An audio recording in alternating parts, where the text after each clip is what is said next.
trying to bring me down. Enemies lurking, but I won't back away. Got a vision in my mind, I'm here to stay. Got my crew beside me, we rise like a tide. When the storm gets rough, we ain't gonna hide. Propaganda swilling, but it won't touch me. Only love around, that's how it's gonna be. Keep moving forward, never looking back. The truth's in the power, it's an unstoppable track. In the city lights where dreams collide, we hustle through the night, fire in our stride. Whispers in the dark can't dim my glow. With rhythm in my soul, I'm ready for the show. We break the chains, rewrite the rules in this concrete jungle where nobody's fools. Unity sings louder than the lies they scheme. In the heart of the struggle, we dare to dream. Keep moving forward, never looking back. The truth's in the power, it's an unstoppable track. Another Queen Ahmadiyyah production. Haze on the corner, they talking real loud. Spreading on light, trying to bring me down. Enemies lurking, but I won't back away. Got a vision in my mind, I'm here to stay. Got my crew beside me, we rise like a tide. When the storm gets rough, we ain't gonna hide. Propaganda swilling, but it won't touch me. Only love around, that's how it's gonna be. Keep moving forward, never looking back. The truth's in the power, it's an unstoppable track. In the city lights where dreams collide, we hustle through the night, fire in our stride. Whispers in the dark can't dim my glow. With rhythm in my soul, I'm ready for the show. We break the chains, rewrite the rules in this concrete jungle where nobody's fools. Unity sings louder than the lies they scheme. In the heart of the struggle, we dare to dream. Keep moving forward, never. All right. Hello, everyone. Thanks for tuning back in once again to the original Queen Ahmadiyyah Shakur show. I'm your host, Queen Ahmadiyyah Shakur, and this is your morning wake-up call. So as you're coming in, please feel free to go ahead and subscribe to the channel if you haven't done so already. Be sure to click that notification bell and click the word all so you're notified each time the Queen Goddess goes live. All right. Hello, King Lejeune. Yvette is in the virtual building. Juju B. Okay, let's get into it. We the people. Adwoel. I hope I said your name right.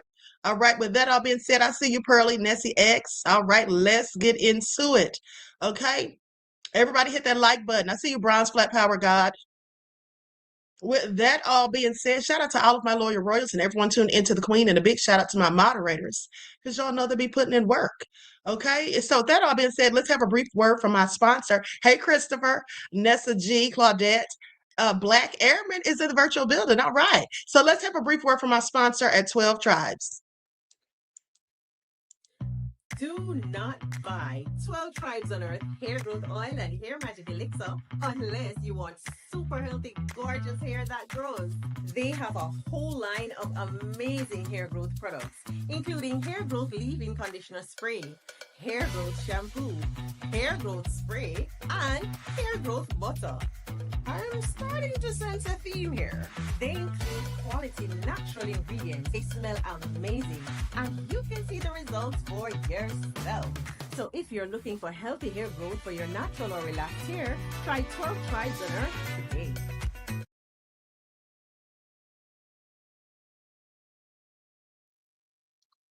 Okay, so with that all being said, don't forget you can purchase 12 Tribes hair oil at Etsy.com. Just look for Lisa Crafts. You can also find it at Walmart.com.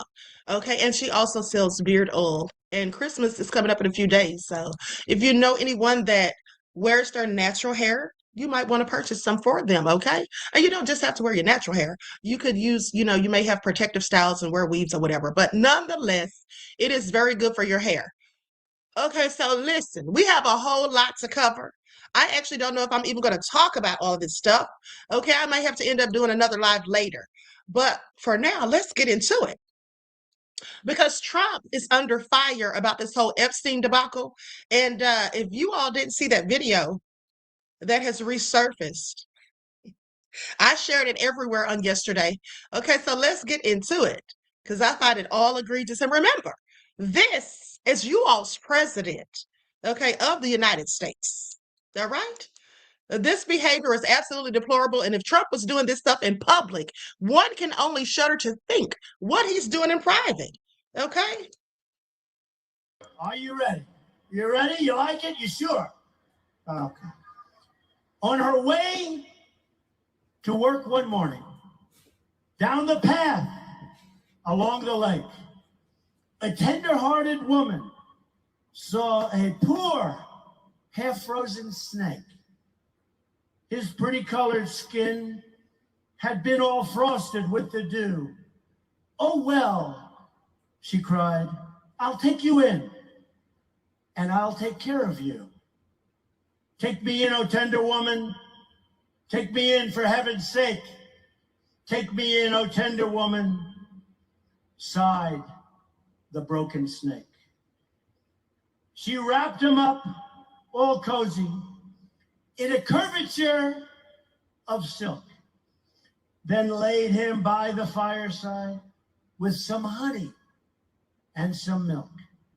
Now she hurried home from work that night. As soon as she arrived, she found that pretty snake she'd taken in had been revived. "Take me in, oh tender woman, take me in, for heaven's sake. Take me in, oh tender woman," sighed the broken snake. Now she clutched him to her bosom. "You're so beautiful," she cried. "But if I hadn't brought you in by now, you certainly would have died." Now she stroked his pretty skin. All right, I've seen quite a bit of it. Okay, I have seen enough. Do y'all see that? Okay, Christopher said the company you keep. Exactly. Okay, exactly. He was just all over those women. Okay, poor things. Okay, he was just all over them. Can you imagine having to kiss on Trump and let him grope you just so you can try to get a leg up?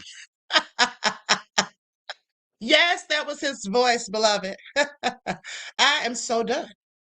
Mhm. I'm so done. But listen, Trump isn't the only one that's been getting dragged, okay, about this whole Epstein thing, because now they have started going in on Bill Clinton after more pictures surfaced of him. And so his his publicist issued a statement. So let's get into it. After the Epstein files were released, former President Bill Clinton's chief of staff, I'm sorry, not his publicist, his chief of staff, um, Angel Urena, came out and gave a statement. Let's hear what he had to say, shall we? This is very interesting. This is not about Bill Trim, but Trump, says Soul Sister. You know, for me, it's definitely about Trump, but it's also about the other people who were clients of Jeffrey Epstein. That's what we all wanted to know. Who are these other clients? Now, we know that Bill Clinton was definitely friends with Epstein. We saw that picture of that painting of him that was hung in his house, in Epstein's house, and all that. But now let's hear what he says, what his chief of staff says in this statement, Angel Urena. Okay, statement from me. The White House hasn't been hiding these files for months, only to dump them late on a Friday to protect Bill Clinton. This is about shielding themselves from what comes next, or from what they'll try and hide forever. So they can release as many grainy 20-plus-year-old photos as they want. But this isn't about Bill Clinton. Never was, never will be. Even Susie Wild said Donald Trump was wrong about Bill Clinton. Well, she did say that. There are two types of people here. The first group knew nothing and cut Epstein off before his crimes came to light. The second group continued relationships with him after. We're in the first. No amount of stalling by people in the second group will change that. Everyone, especially MAGA, expects answers, not scapegoats. Honey, y'all heard that? Okay, that was very well said. Okay, and Trump. You know, here's the thing. Though we do want to know who all was in the list and whatnot, and who were the clients and everything, and we know that Bill Clinton was hanging out with Epstein, Trump has tried so desperately to shift the blame and focus on to Bill Clinton. That's what he's done. That's why he had Pam Bondi start with this frivolous investigation, because we know she's not really investigating a darn thing. Okay, we know she's not, because if she actually were investigating something, okay, we should have some receipts by now, and they wouldn't have been trying to stall us out all this time.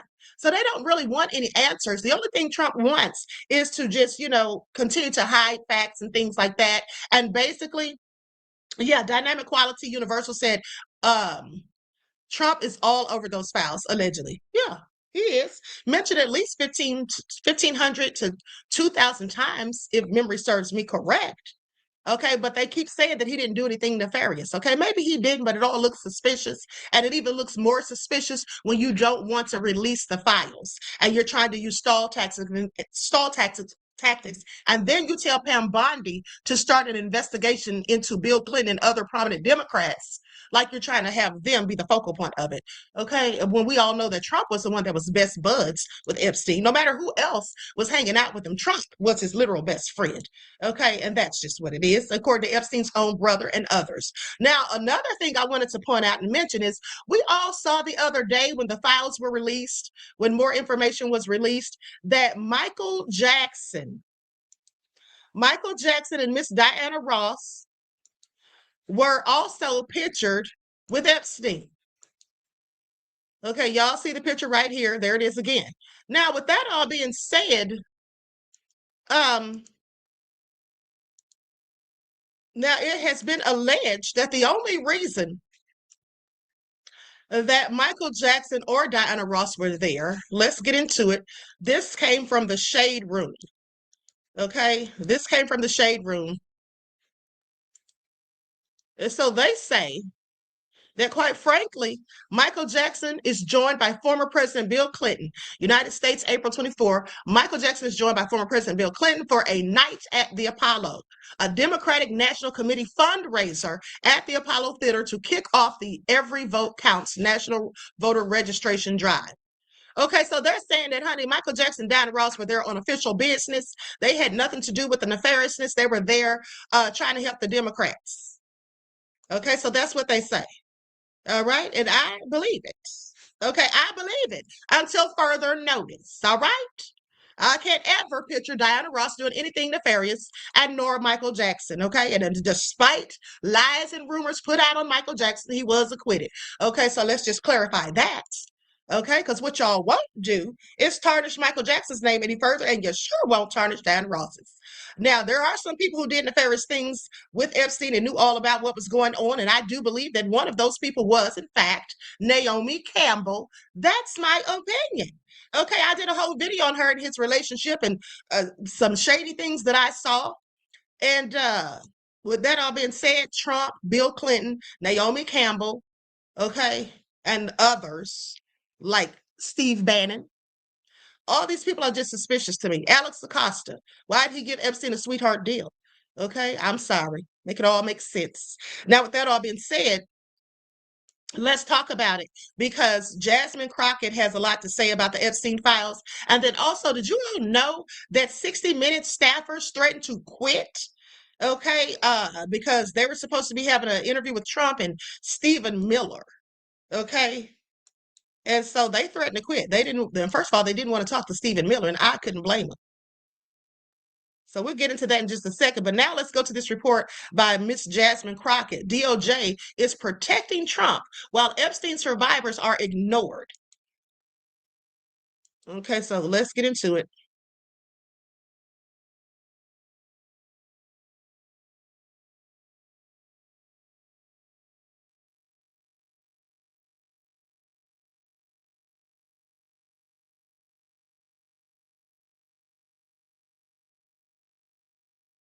We're going to use an overlay because this is coming from Jasmine Crockett's personal YouTube channel. Joining us now is Democratic Congresswoman Jasmine Crockett of Texas. She sits on the House Judiciary and Oversight Committees. Also, she is running for the U.S. Senate in Texas. Congresswoman, thanks for being with us, and we're going to get to your Senate race in a moment. But first, what do you and your colleagues on these committees plan to do to enforce the law so that Epstein's victims finally get the transparency and the accountability that they've been fighting for? Yeah, it's going to be difficult. You know, I would love to be a good politician right now and tell you that we've got, a DOJ that we could expect to actually do enforcement of their own DOJ. But we are living in the age of corruption. And it is so unfortunate that not only is there a lawful subpoena that has been out there for quite some time from the Oversight Committee, but now the entire House and Senate passed a law that was signed into law, the Epstein Transparency Act, that will not expire at the end of this Congress. And we still have a defiant Attorney General who has decided that her oath is to Donald Trump and it's not to the Constitution. And so it is very difficult to imagine how we are going to get anywhere with this particular DOJ. Congresswoman, can I ask you really quickly about an effort, your oversight colleagues, Congressman Ro Khanna, also Congressman Tom Massey, they were on CBS earlier today. They were asked about what they can do following this, what many are describing an illegal breach by the Department of Justice in not releasing the Epstein files. Take a listen to what they said they were willing to do next. The quickest way, and I think the most expeditious way to get justice for these victims is to bring inherent contempt against Pam Bondi. We're building a bipartisan coalition, and it would fine Pam Bondi for every day that she's not releasing these documents. Would you support bringing those charges against Pam Bondi? Oh, absolutely. I mean, there's not a question about that. But again, we know exactly what all they went through when it came time to us even getting those signatures onto the discharge petition.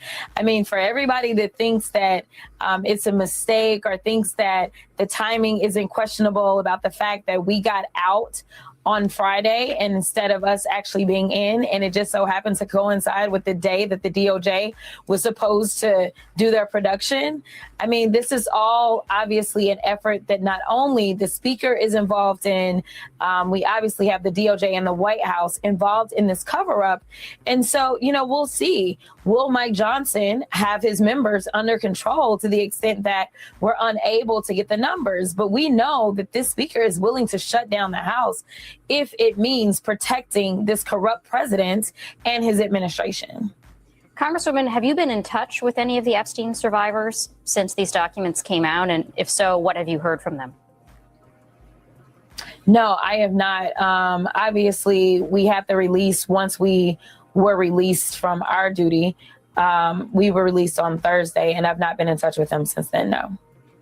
Congresswoman, we had one of the survivors, Liz Stein, on earlier, and she talked about the fact that we keep hearing from people in the White House, at DOJ, that they are in touch with survivors. But she says, to her knowledge, not only has she not actually been contacted or given the opportunity to have a phone call, but that the many survivors that she's in touch with, talking to basically every single day, that they haven't had that chance to have a real conversation with the people who are supposed to be investigating this, leading the way on this. Why do you think that is?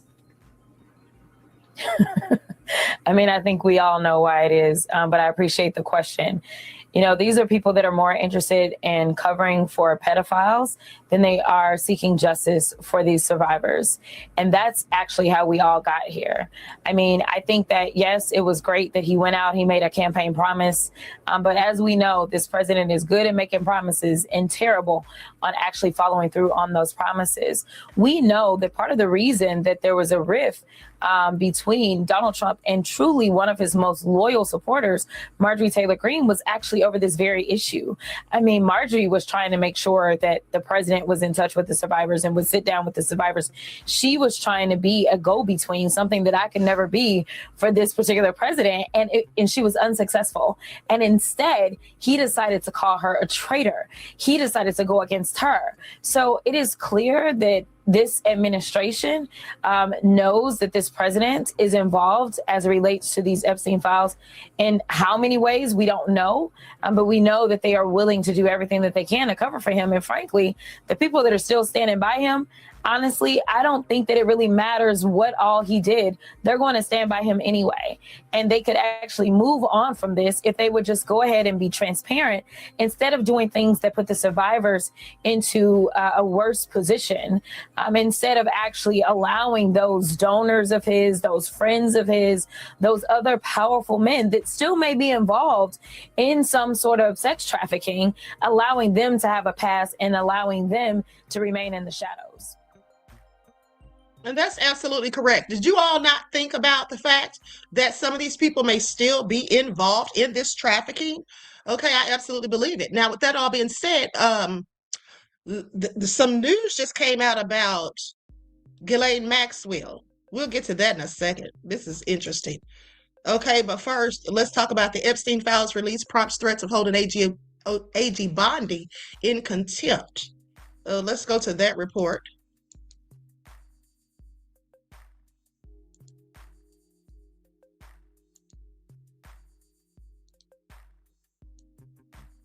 The fallout over Friday's release of the Epstein files continues to draw scrutiny here on Capitol Hill, with some lawmakers threatening to hold the Attorney General of the United States in contempt for not releasing more information. Washington continues to react to what the Department of Justice released on Friday. And while new Epstein files were made public, including flight logs containing the name of President Trump, many of the files were heavily redacted. That has frustrated lawmakers on both sides of the aisle who wrote the law requiring the release of the documents. And both congressmen are threatening to hold Attorney General Pam Bondi in contempt as a result. On social media, the Attorney General said Sunday, quote, "The Department of Justice previously stated we will bring charges against anyone involved in the trafficking and exploitation of Jeffrey Epstein's victims. We reaffirm this commitment and ask any victim to please come forward with any information pertaining to any individuals who engaged in illicit activity at their expense." While President Trump remains in Florida for an extended holiday, this newly released photo from the Department of Justice Friday showing President Trump created questions over the weekend because for a time, the Department of Justice took it off its website. It was reposted, though, late Sunday. Democratic Congressman James Clyburn expressed skepticism that any redacted file will ever be unredacted. I don't expect them to ever release these documents because I don't think the Supreme Court will ever make them do it. As for former President Bill Clinton. Okay, and that's an absolute fact. I absolutely agree.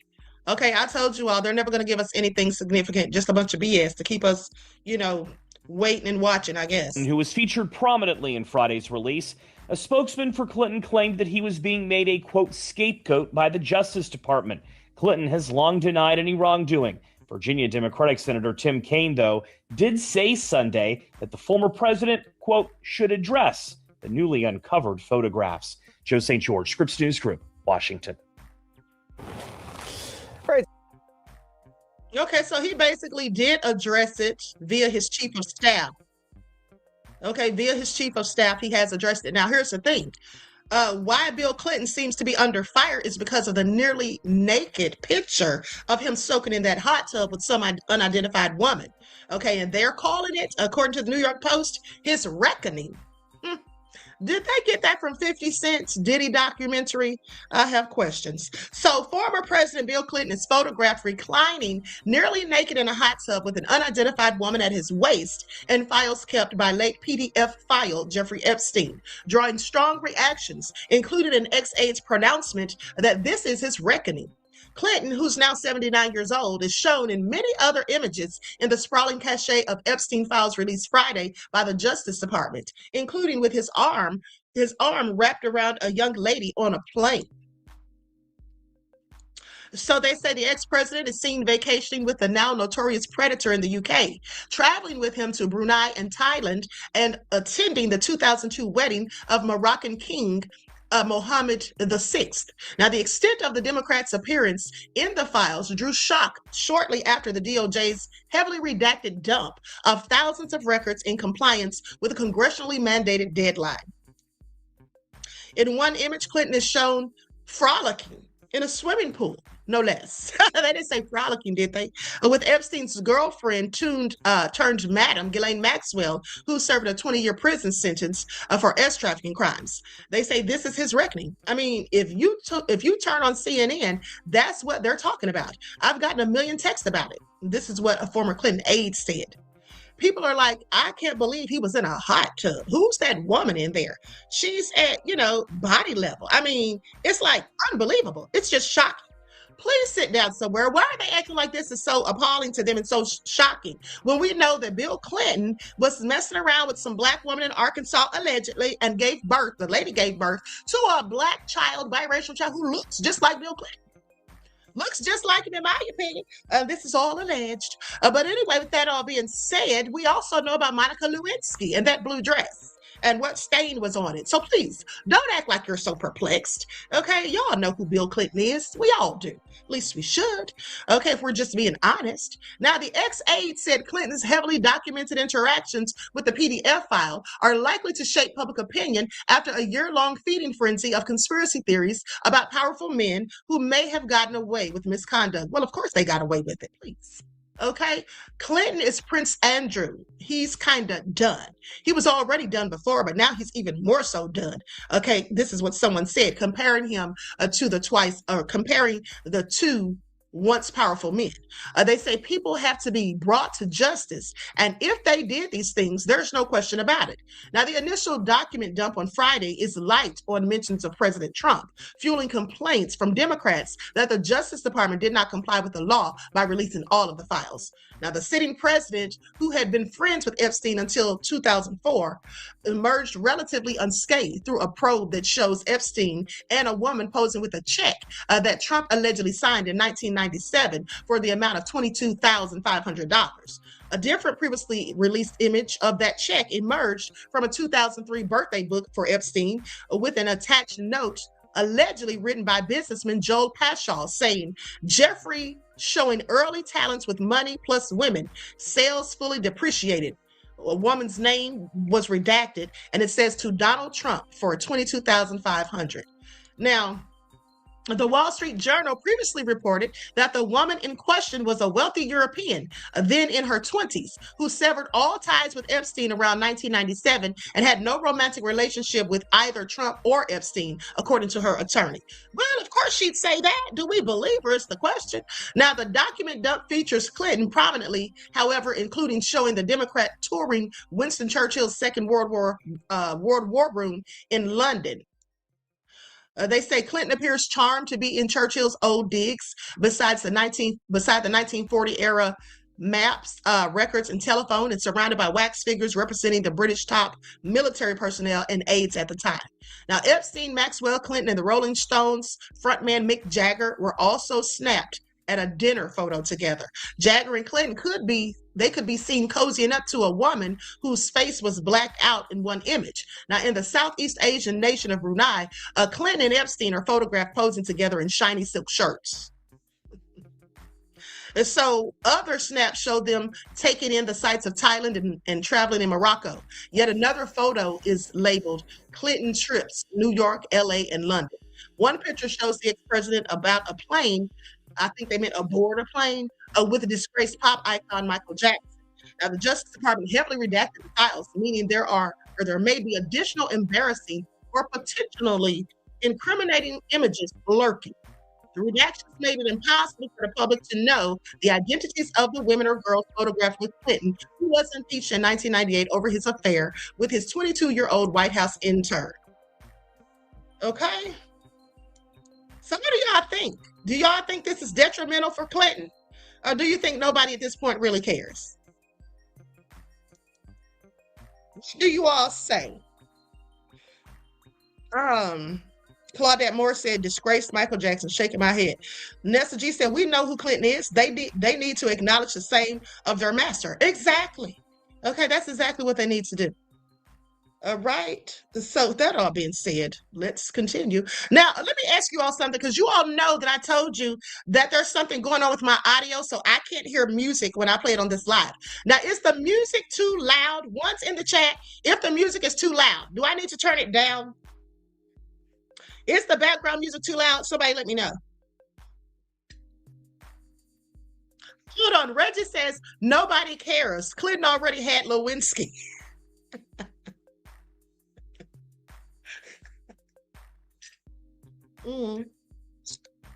Okay, so everybody's putting twos. Okay, and then somebody says, I don't hear no music. Okay, well, maybe I need to turn it up. Okay, Claudette says it's fine. Okay, thanks. Now, with that all being said, the audio is fine. Okay, thank you. Now, with that all being said, let's continue. Because, yeah, we already knew who Clinton was. Now, they go on to say that some of the Justice Department's redactions are confounding. For example, Epstein's face is blacked out, but not Clinton's or Maxwell's in a group photo published this week of their 2002 Morocco trip. Why would they black out Jeffrey Epstein's face? That doesn't even make any sense. The Post exclusively reported, citing two sources close to the matter, that Clinton stunned his own staff by demanding that Epstein and Ghislaine Maxwell accompany him to the royal wedding, with the request being related to and granted by Moroccan authorities. Now, in another perplexing redaction, the DOJ placed a black box to cover Epstein's apparently nude buttocks on a beach. I'm sorry, I'm sure nobody wanted to see that. Clinton's office furiously denied wrongdoing and sought to redirect attention to Trump, who was himself associated with Epstein in the 1990s and early 2000s. They say the White House hasn't been hiding. Okay, we already know what his chief of staff said. And look at this. What the hell is Trump doing? Let me show y'all this picture. It's all a hot mess. You know, even if, let me tell you something, even if they try to paint the narrative that Trump didn't do anything wrong, this still looks so darn bad for a sitting president. Y'all know it does.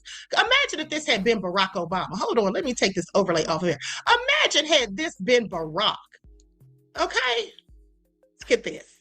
Trump's laying across these people's legs. What's really going on here? It's about 1, 2, 3, 4.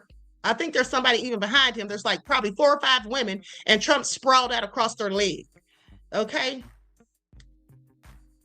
He's laying across their legs. And then who is this in the back? Is that Epstein? And Ghislaine? I think that's who that is. Okay, so that just shows how chummy they all were together. So anyway, they go on to say that Trump resisted the bipartisan law requiring the DOJ to turn over all unclassified records, documents, communications, and investigative materials on the case, trying unsuccessfully to cow for House Republicans to take their names off a discharge petition. Okay.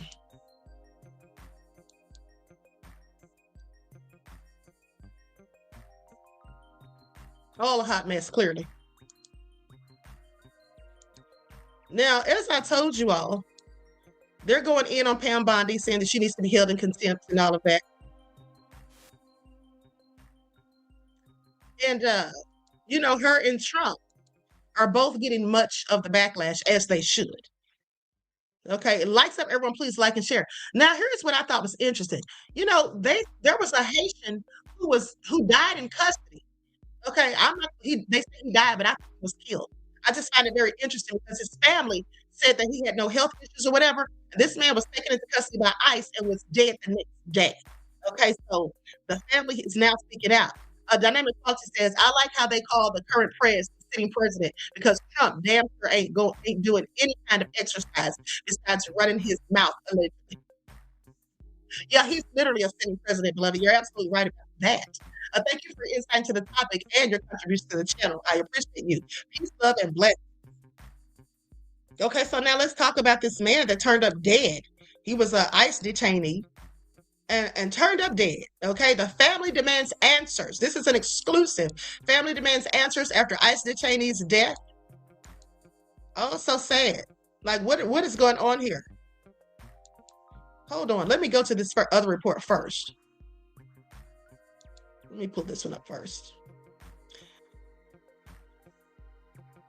Now we know ICE is gonna paint the narrative, okay, like nothing happened to him, that nothing they did, you know, caused his death or whatever. I don't believe them. We've seen them in action, out here terrorizing and harassing people, acting like the darn Gestapo. According to ICE, the 41-year-old man from Haiti was arrested by ICE and taken here to Delaney Hall last week. A day later, he was dead. ICE just announcing the death on Thursday. This video showing an ambulance leaving Delaney Hall on December 11th, the day Jean Wilson Brutus was taken here in ICE custody, and the same day ICE says he experienced a medical emergency at the detention facility. They brought somebody out in a stretcher. ICE says EMS performed life-saving measures and Brutus was taken to the hospital, where he was pronounced dead on December 12th from suspected natural causes. We think that there should be an investigation on that, and we shouldn't take ICE at their word.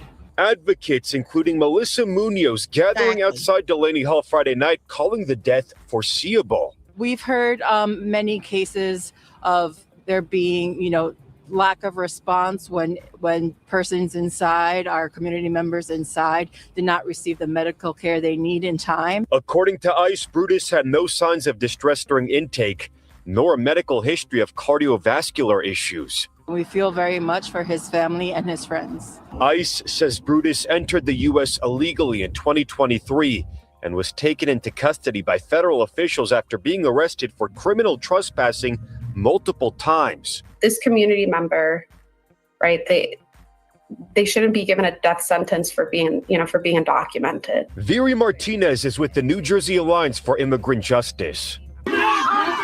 The group led protests against Delaney Hall opening as an ICE detention center in the spring, run by private prison operator the Geo Group. When it first opened, right, there was no permits that were fully given to the city in order to be in full operation. Also a vocal opponent, Newark Mayor Ras Baraka, who was arrested at the facility in May. The mayor writing in a statement about Brutus's death, quote, Newark's documented history of Geo Group and ICE's complete lack of transparency and their demonstrated disregard for laws that ensure the safety and well-being of the detainees tempts some disgusting speculation on the immorality of stripping human beings of their innate dignity. We also reached out to the Geo Group, a spokesperson referring us back to ICE and their press release. A darn shame. It's just a darn shame. Now, here's the thing. I absolutely think that ICE did something to that man. I don't think that man just had some random medical emergency. I don't believe it. That sounds a bit too convenient, and we should definitely not take ICE at their word. Okay, they should be investigated and thoroughly, as far as I'm concerned. How did this happen? Okay, now the family has spoken out. And here's the thing. I'm sorry. They're out here doing all this stuff to Haitians, honey. Y'all must not have seen, and I'm talking about the frozen people, who we call ICE. ICE must not have seen the serpent in the rainbow. They didn't see the serpent in the rainbow. Okay, they don't know about voodoo. The whole Haitian community might put some voodoo on them. That's all I'm saying. I would. I would at this point, okay? No lies detected. Now let's continue. Voodoo anyone? Okay. The entire administration. I promise you that. Now to a News 4 exclusive. We're hearing for the first time from the family of a man who died earlier this month while in ICE custody at New Jersey's Delaney Hall. That's an ICE facility. The family of Jean Wilson Brutus wants answers about how he died a day after he was taken into custody. Weekend Today, New York's Axel Tercios has the exclusive from Newark. Jean Wilson Brutus' cousin says his family wants to know exactly what led to his cousin's death. He says that Brutus didn't have any medical concerns before he was taken into custody. We haven't had like some kind of closure surrounding his death. Evans Bellany says he and his family are still trying to process. He was like a loved one that we all love. He was like a brother. His cousin, Jean Wilson Brutus, died a day after he entered ICE custody. U.S. Immigration and Customs confirmed on Thursday that the 41-year-old Haitian man died December 12th after experiencing, quote, a medical emergency at the Delaney Hall immigration facility in Newark. He didn't have any medical conditions previously, and he entered the hospital into ICE custody healthy. The facility has already made headlines several times this year. Place the mayor in handcuffs, okay? We are arresting the mayor right now. In May, Newark Mayor Ras Baraka was arrested there, accused of trespassing and released shortly after. The mayor has said he could not speak about his case, citing a promise he made to lawyers and the judge. Baraka released a statement saying Bruto's passing was, quote, distressing and brings up a host of disturbing questions. Today, advocates were outside of the detention center holding signs calling for Delaney Hall to be shut down. We do want transparency. We do want accountability. We do want justice. In a statement, ICE said, quote, while at Delaney Hall detention facility, he experienced a medical emergency and local emergency medical services was called. EMS performed life-saving measures and transported Brutus to University Hospital in Newark, New Jersey, and later the hospital pronounced them deceased. Adding, quote, he had no signs of distress during intake nor a medical history of cardiovascular issues. ICE says Brutus entered the United States on June 20th, 2023, and that he was paroled into the country pending immigration proceedings. He came in the country seeking asylum, and he was under our care. Beloni says his cousins was dealing with the loss of his mother. He became very depressed and very sad. The fundamental issue in this case is that Gene Wilson Brutus was taken into ICE custody alive and turned out dead, knowing that he came in alive, knowing that he came in well without any signs of any medical distress or issues. The attorney says he and the family are exploring all legal avenues that are appropriate in this case. In Newark, I'm Axel Tercius, News 4 New York. Prayers and condolences to the man's family, friends, and loved ones. That's very sad. Okay, nobody deserves that, whether they were here illegally or not. And here's the thing: I was reading comments on that video report on yesterday, and it was so many racist devils, MAGA, types, clearly saying, "Oh, he shouldn't have been here illegally. Well, this is the risk you take. Oh, he got what he deserved." Like, this is what they were really saying. These people really hate melanated people. Okay, they really do hate us. And for what? What did we ever do to them? You should ask yourselves, because nothing. That's what we did to them. Absolutely nothing. Okay, please pay attention. Huh? These people are wicked and nefarious. And I'm talking about all racist demons and devils who just don't like people just because of the color of your skin or your ethnic group. Okay, now with that all being said, somebody put in the chat, I can't remember who it was, I was looking for the comment. Someone said that the people in Louisiana made a voodoo doll for ICE. See, I told y'all. Now, with that all being said, let me see if I can find any information on that. Okay?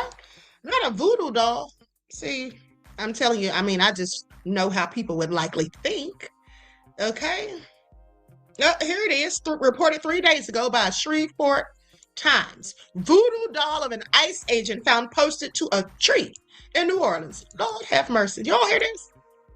Now, see, I was just joking because I don't know voodoo before y'all get any nefarious ideas. I don't actually know voodoo, but I'm just saying if I were Haitian and that man happened to be my relative, then I might have been thinking about doing some voodoo. That's all I'm saying. All right? Because if I was Haitian, I would likely know it. That's all I'm saying. Now, with that all being said, they said the Department of Homeland Security launched Operation Catahoula Crunch, an immigration enforcement sweep in New Orleans on December the 3rd. Now, since the operation's launch, Immigration and Customs Enforcement, ICE basically, have been seen in New Orleans and surrounding areas, detaining individuals and conducting raids. Now, residents of the city have begun pushing back against the deportation efforts by holding protests, protecting fellow members of the community who may have been targeted, and even by means of a voodoo doll. They say a voodoo doll of the image of an ICE agent was found fashioned to a tree in a residential neighborhood in New Orleans. The doll was crafted to look like immigration enforcement agents with its felt fabric vest and hat donning the acronym ICE, ICE, and a black mask covering the lower half of the doll's face. The doll was seen with a number of pins puncturing the doll with a handwritten sign posted above. New Orleans has a history of voodoo practices as the unique religion emerged from a blend of West African spiritual traditions, Haitian voodoo, and Catholicism. Now, while voodoo dolls are more an aspect of pop culture and are not actually used by practitioners of the religion, voodoo dolls are seen as human effigies that can be connected to spirit realm. So Louisiana Attorney General Liz Muriel responded publicly on Facebook regarding the ICE doll. And here's a picture of it. Here's the doll right here. And that is one thing that I do know. People who do voodoo don't actually use voodoo dolls. That's something that got started by the movie industry in Hollywood. Okay? But they likely hung this doll up there just to let them know, ICE that is, and Trump's administration, that we're going to do voodoo on y'all's arses. Okay? That was the warning side right there as far as I'm concerned. Okay? They were letting them know what time it is. So anyway, goes on to say, the governor came out, the attorney general, she came out and she said, you can tell the pro-illegal immigration radicals are losing the argument when they resort to ICE voodoo dolls and harassing the internet crimes against children task force in New Orleans. This is what her post said. Okay, it says, and then somebody posted a sign saying, stop abducting our neighbors, friends, and families. So Louisiana state officials have not released any information regarding exactly who made the doll and strapped it to the tree. What do y'all think about it? I'm just saying I'm not surprised. That's all. I'm not surprised. Because I'm going to tell you like this. For any of the Haitians that use voodoo, that engage in the use of voodoo, if ever a time for them to be using it, I would think now is the time. If I had to venture to guess. Okay? I would think now's the time they would be using it. Okay? So that wasn't rocket science, is all I'm saying. Now, then there was a report from Veterans Affairs. Now I want you all to pay attention because it looks to me as though they're really going after these heavily melanated immigrants. Okay? Because they the Somalians were engaged in more than $1 billion worth of fraud since 2022. And then they came out talking about the Haitians in this fraud. Now, they say the CEO, who's African, Nigerian to be exact, arrested in U.S. over a $7 million military fraud scheme. They say Kashmir Chinedu Luke, a Nigerian-born chief executive of a California-based home healthcare company, has been arrested in the United States for allegedly orchestrating a multi-million-dollar fraud scheme targeting military veterans. According to a statement from the U.S. Attorney's Office, they claim, and this came out December the 6th, okay, but I just got wind of it. They say that, this is what they say Luke was doing. They say, according to a statement from the U.S. Attorney's Office, Luke was taken into custody at San Francisco International Airport while attempting to board a flight to Nigeria. Honey, he was finna get the hell up. Oh, he was finna get the hell up out of here, honey. With them $7 million, allegedly. So anyway, they say he was boarding a flight. Now, the criminal complaint alleges that Luke fraudulently obtained more than $7 million in payments from the Department of Veterans Affairs for services that were never provided. Authorities claim the scheme included billions for care purportedly rendered to veteran weeks after their deaths. The case remains under investigation, with federal prosecutors seeking to hold Luke accountable for what they describe as a deliberate and extensive scheme to defraud U.S. taxpayers and exploit vulnerable veterans. They say, according to court documents, between December of 2019 and July of 2024, Kashmir Chinedu Luke, believed to be 66 years old, of Antioch, operated Four Corners Health Clinic or Health LLC and was running this whole fraudulent scheme, they say. The attorney's office said that Luke engaged in a 5-year scheme to bill the VA for hours of care that were not actually rendered to veterans. They say Luke caused Four Corners to submit approximately 10,000 individual false claims of care provided that caused the VA, through the third-party benefits administrator, to reimburse Four Corners the amount of $7 million for duplicate claims for care actually provided. Claims for days caretakers were not present with veterans. Now, they say claims for hours of care beyond those actually worked by the caretakers and claims of care for veterans who were actually dead were all included. So they say Luke served as the sole owner and billing representative for Four Corners and actively decided the VA's third-party benefits administrator as it attempted He actively deceived the VA's third-party benefits administrator as it attempted to recover some of the fraudulently paid reimbursements. Now, they say this allowed the Four Corners billing scheme to continue. Luke personally profited from the scheme as the sole owner of the bank account that received the reimbursement payments. Y'all know he did it because why was he trying to board a plane to get the hell up out of Dodge? Okay, I'm sorry, bro, you're guilty.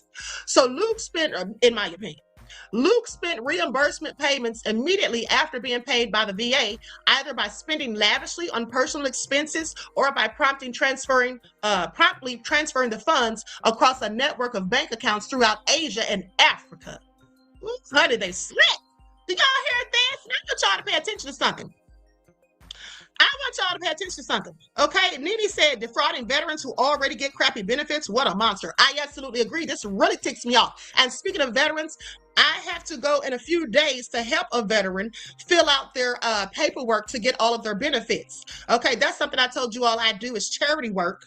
Okay, in the community. Now, with that all being said, this is low down and nefarious. And here's the thing that I find so interesting. These are the same people who call us the crooks and criminals when they come here, look down their noses at us because they've been told lies that we're all nefarious. When, I mean, we're not all nefarious. Of course, some of us are. But anyway, with that all being said, aren't there nefarious people in every group? And so they come over here and commit these crimes while talking about us. I find it interesting, don't y'all? Okay, don't y'all find it interesting? And it looks like they're doing a whole lot better job of the fraud. Because I'm sorry, when's the last time an African American, was arrested and charged with millions and billions of dollars worth of fraud? They're doing a better job at it than we ever could, is all I'm saying. So they might want to sit down somewhere when it goes to pointing fingers about crimes. Okay, that's all I'm saying. So anyway, they go on to say that he sent this money to bank accounts in Asia and Africa. Now, if convicted, Luke faces a maximum statutory penalty of 10 years in prison and a $250,000 fine. So any sentence, however, would be at the discretion of the court, okay, after consideration of any applicable statutory factors and the federal sentencing guidelines, which take into account a number of variables. Okay, sounds like he might not get a whole lot of time. What are they talking about? Variables. Okay, charge him and sentence him just like you would one of us. All right, and I also heard, Kel, that some of these people are not getting I also heard that some of these people, hold on. Okay, sorry, I got distracted. Hold on, Larry says, ICE knows that voodoo don't beat reality. If in fact it worked, their ass wouldn't be running-ish, or they would be running-ish, but they're not. Well, you know, they may not be running-ish, but voodoo definitely works in some cases. Okay? It definitely works in some cases. All right, and with that all being said, I'm going to bring y'all some receipts because there's a story I've been waiting to tell y'all, and we're going to get into it later on this week, honey. Okay, and it's about voodoo, okay, and Santeria and some more nefarious things, okay, and it absolutely worked, and that's why it's a story. Now, with that all being said, I was going to tell y'all something. I lost my train of thought. Nonetheless, let's continue. Maybe it'll come back. So I know what it was. There's a video. Hold on. There is a video that I had. I had a video I wanted to show you all. I'll have to upload that in a second. In the meantime, between time, let's talk about Trump and how 60 Minutes, the staffers threatened to quit. So they say CBS News suddenly shelved a 60-minute segment featuring the accounts of Venezuelan men deported by the Trump administration to a notorious maximum security prison in El Salvador. Now, one of its own correspondents fears the program is being dismantled and some employees are threatening to quit. They say the correspondent who reported the story, Sharon Alfonsi, said in an internal memo that the public will correctly identify this as corporate censorship. Now, they say, according to Alfonsi and two CBS sources who spoke with CNN on the condition of being anonymous, the story had been fully fact-checked and legally vetted by the time the network publicized it for Friday. But CBS News editor-in-chief Bari Weiss weighed in with questions on Saturday morning, according to two sources. Alfonsi said Weiss spiked the story. One of the main issues Weiss raised was the lack of a response from the Trump administration to the reporting. According to Alfonsi, we requested responses to questions and or interviews with DHS, the White House, and the Department or the State Department. Now they say, but the administration did not engage, which concerned Weiss. Okay, at one point, Weiss suggested that the program tried to interview White House Deputy Chief of Staff Stephen Miller and provided Miller's number to one of the sources. So they say their refusal to be interviewed is a tactical maneuver designed to kill the story. That's what she said. If the administration's refusal to participate becomes a valid reason to spike a story, we have effectively handed them a kill switch for any reporting they find inconvenient. And this is true. Okay, this is also darn stupid to me. Like, listen, these people are just kissing Trump's behind, and I'm so sick of it, aren't y'all? They are literally kissing his butt. Okay? Because why would you scrap the story just because they didn't respond? Why would you expect them to respond when the allegations that are going to be made are likely absolutely true? Okay? So now since Trump doesn't want to talk about it, let's not talk about it at all. That's so ignorant. Okay, now Weiss responded in a statement to the New York Times late Sunday night saying, "My job is to make sure that all stories we publish are the best they can be. Holding stories that aren't ready for whatever reason, that they lack sufficient context, say, or that they are missing critical voices happens every day in every newsroom. I look forward to airing this report piece when it's ready." Like, sit down somewhere, okay? You're just trying to save Trump's ass, because I tell you, they could have absolutely run that story without having a response from the White House. They could have ended the story with the same way everybody does when a person doesn't want to give a comment, okay? The Trump administration, the White House, they did not respond to a request for comment. That's all you had to say at the end. Please, Mr. Swithin. So earlier in the day, CBS News said that of the decision to hold the segment, they said we determined it needed additional reporting. But Alfonsi disputed that in her memo, saying our story was screened 5 times and cleared by both CBS attorneys and standards and practices. It's factually correct. And in my view, pulling it now after every rigorous internal check has been met is not an editorial decision. It's a political one. And that's what it is. Okay, these people are playing political games. All right, Jedi mind tricks. 60-minute segments are commonly screened several times before they air. But 5 screenings is an unusually high number. Okay, this is what the CBS source said. So it's unclear when Weiss first viewed the story, but she has recently become personally involved in 60-minute stories about politics all of a sudden. Now, in another recent turn of events, President Trump has been blasting the news magazine on Truth Social, sounding disappointed in CBS News corners. In late 2024, Trump sued CBS and its parent company, Paramount, then under different ownership at the time, alleging that 60 Minutes deceptively edited a Kamala Harris interview to benefit her campaign. Y'all remember that? And they just paid him, just went ahead and settled, even though they knew darn well they could have won the lawsuit had they actually fought him in court. Why didn't they? Well, because they wanted something from him. I told you all that, okay? They made a little backdoor deal. That's probably what they did, in my opinion. Okay, so that lawsuit, which legal experts widely view to be legally dubious, loomed large over Paramount's attempt to merge with Skydance Media, a production company led by David Ellison and supported by Ellison's brother Larry, the Oracle billionaire. The lawsuit became a flashpoint inside CBS News, where journalists worried that both the old and new corporate leaders sought to mollify Trump at the cost of the newsroom's credibility. Yeah, that's exactly what they did. They're just trying to appease him. So eventually, the outgoing Paramount leadership team agreed to settle Trump's lawsuit, and the including leadership team agreed to several concessions that satisfied the Trump-aligned FCC. And see, that's what it was, okay? That's what it was. It had a lot to do with the FCC. All right, now, David Ellison took control of Paramount, lavished praise on 60 Minutes, and said he wanted to strengthen CBS News. Then he acquired Weiss's startup, okay, the Free Press, for $150 million and installed her as editor-in-chief. Now in charge of both operations, Weiss has faced media industry skepticism about her lack of experience with TV management and traditional reporting. And at the end of October, Weiss traveled to Mar-a-Lago with CBS journalist Norah O'Donnell, taped a 60-minute sit-down with President Trump. And the president praised Weiss during the interview, though not by name, adding that, "I don't know her, but I hear she's a great person." So earlier that same month, Trump also said of the Ellisons, they're friends of mine, they're big supporters of mine, and they'll do the right thing.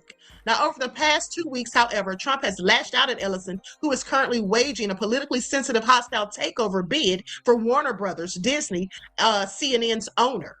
So, I'm sorry, Warner Brothers and Discovery, not Disney, Discovery, CNN's owner. Now, on December the 8th, he posted a screed about 60 Minutes for interviewing Marjorie Taylor Greene and claimed that since Paramount changed hands, the program has actually gotten worse. He repeated that opinion on December the 16th, adding that if they are friends, I'd hate to see my enemies. So the timing of his most recent complaint on Friday night to be exact, coincided with a behind-the-scenes drama at 60 Minutes, saying, I love the new owners of CBS. This is what Trump said at a rally. Something happens to them, though.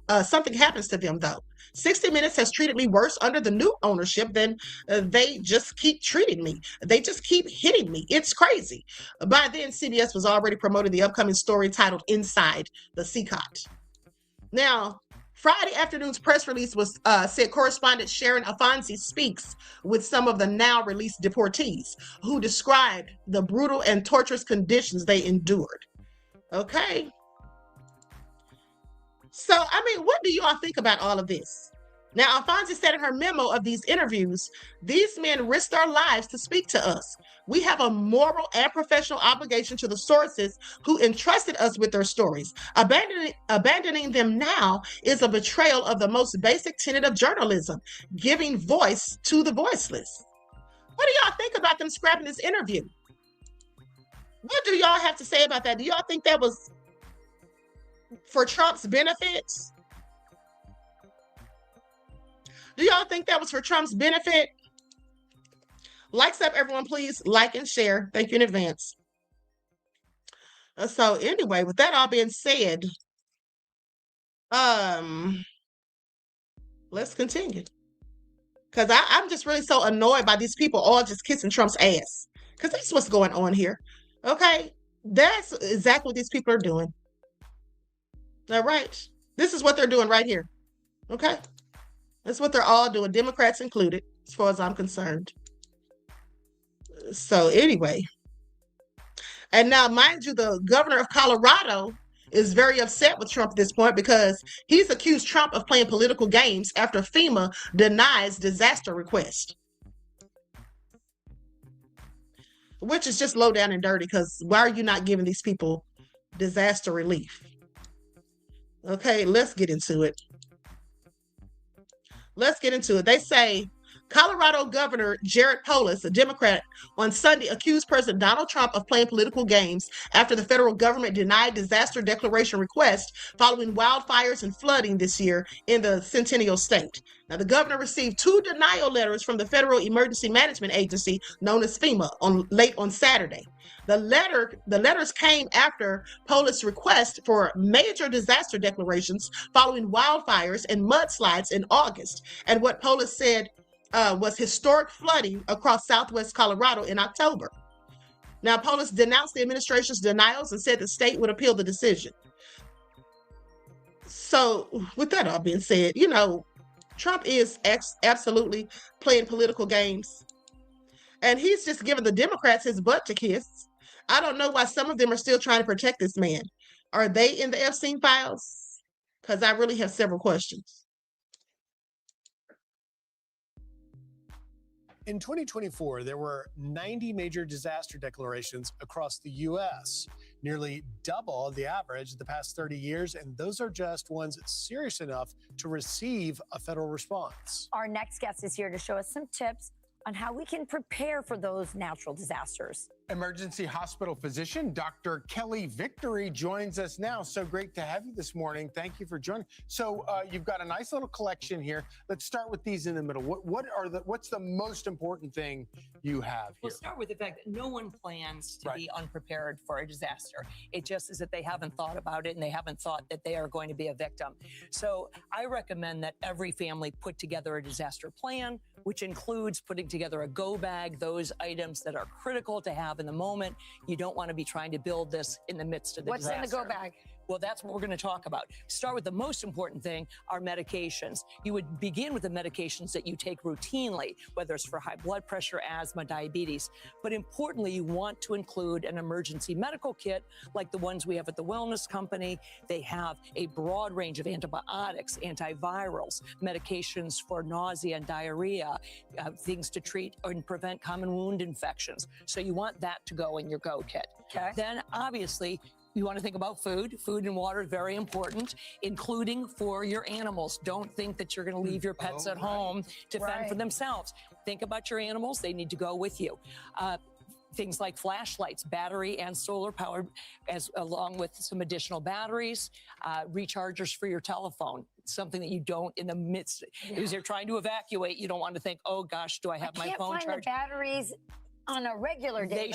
They need to be, they need to be in your go bag. Yeah. And by the way, just quickly, so when I've covered a lot of hurricanes and those sort of things, they tell people to plan for about 3 to 5 days, have enough to get you through almost a week. That's 100% correct. At least 3 days worth of food and water for both you and your pets. This is great. 72 hours, right? Yes. This little bag right here. There are lots of prepared ways to do that. Lots of companies that do it, but you should definitely have 3 to 5 days, for you and your animals. And nowadays they make those water purifiers that are small. They can fit right in a bag. And absolutely they work really well. Another thing that I didn't mention is you want to have a copy of critical so documents. You can laminate them. I'm talking about your driver's license, passport, insurance cards. You can laminate them like this, or you can just make a copy and put them in a bag in your go bag. Okay, thanks for their tips, but I think we pretty much know about all of that at this point. How many years have I been giving you all lifelines? I think it's been about 5, almost 6 at this point. Okay, so with that all being said, honey, I don't know why they don't want to give those people disaster relief. That just sounds crazy to me.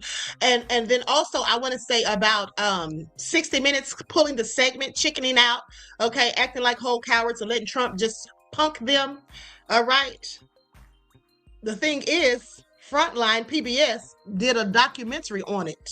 Okay, they talked to the people. They did it about a week ago. Matter of fact, deported to a maximum security prison, Frontline plus ProPublica. Okay, so they talk about these men, the story of 3 Venezuelan men branded as gang members by the Trump administration, deported to CCOT. Okay, and so let's just get into it. Okay. Let's get into it. Now, I'm not going to show the whole documentary because it's like 11 minutes long, but I will show a few minutes of the clips because we have to move on, honey. I have too much to cover, and y'all know I'm not trying to be here all day, okay? I know y'all want me to be here all day, but I just can't do it. All right, so with that all being said, and by the way, CCOT is actually an acronym. It's an acronym for the facility that they stay at. The terrorism confinement prison. It's a massive maximum security prison that they have in El Salvador, okay, where they basically send people they deem as terrorists. And they've deemed these people as terrorists because they're claiming that they're gang members, even though the people say that they're clearly not. And, they haven't shown us any proof that they were gang members. They did show us a fake Photoshop picture, okay, of Abrego Garcia when they lied on him, because that was clearly all lies and BS. Okay, so let's get into it.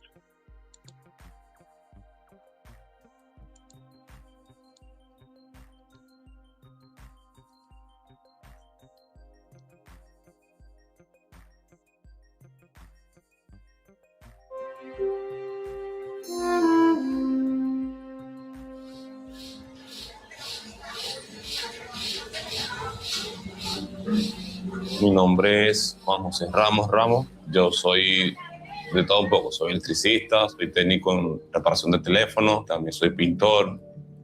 Mi nombre es Lina Margarita Ramos Hidalgo, soy su madre. Mi nombre es Wilmer José Vega Sandia. Mi madre tiene cáncer y eso ha sido el tema de decidir ir a Estados Unidos por la situación de mi madre. Mi nombre es Andrew Omar Blanco Bonilla, tengo 40 años de edad, soy profesional e ingeniero industrial. Mi nombre es Carmen Bonilla, soy la mamá de Andrew Omar Blanco Bonilla. Mi hijo Andrew lo detienen porque en el momento que él se retiraba de las instalaciones de inmigración, un oficial le vio el tatuaje y le preguntó si él tenía tatuaje en otra parte del cuerpo y él le dijo que sí. Lo mandaron a quitarse.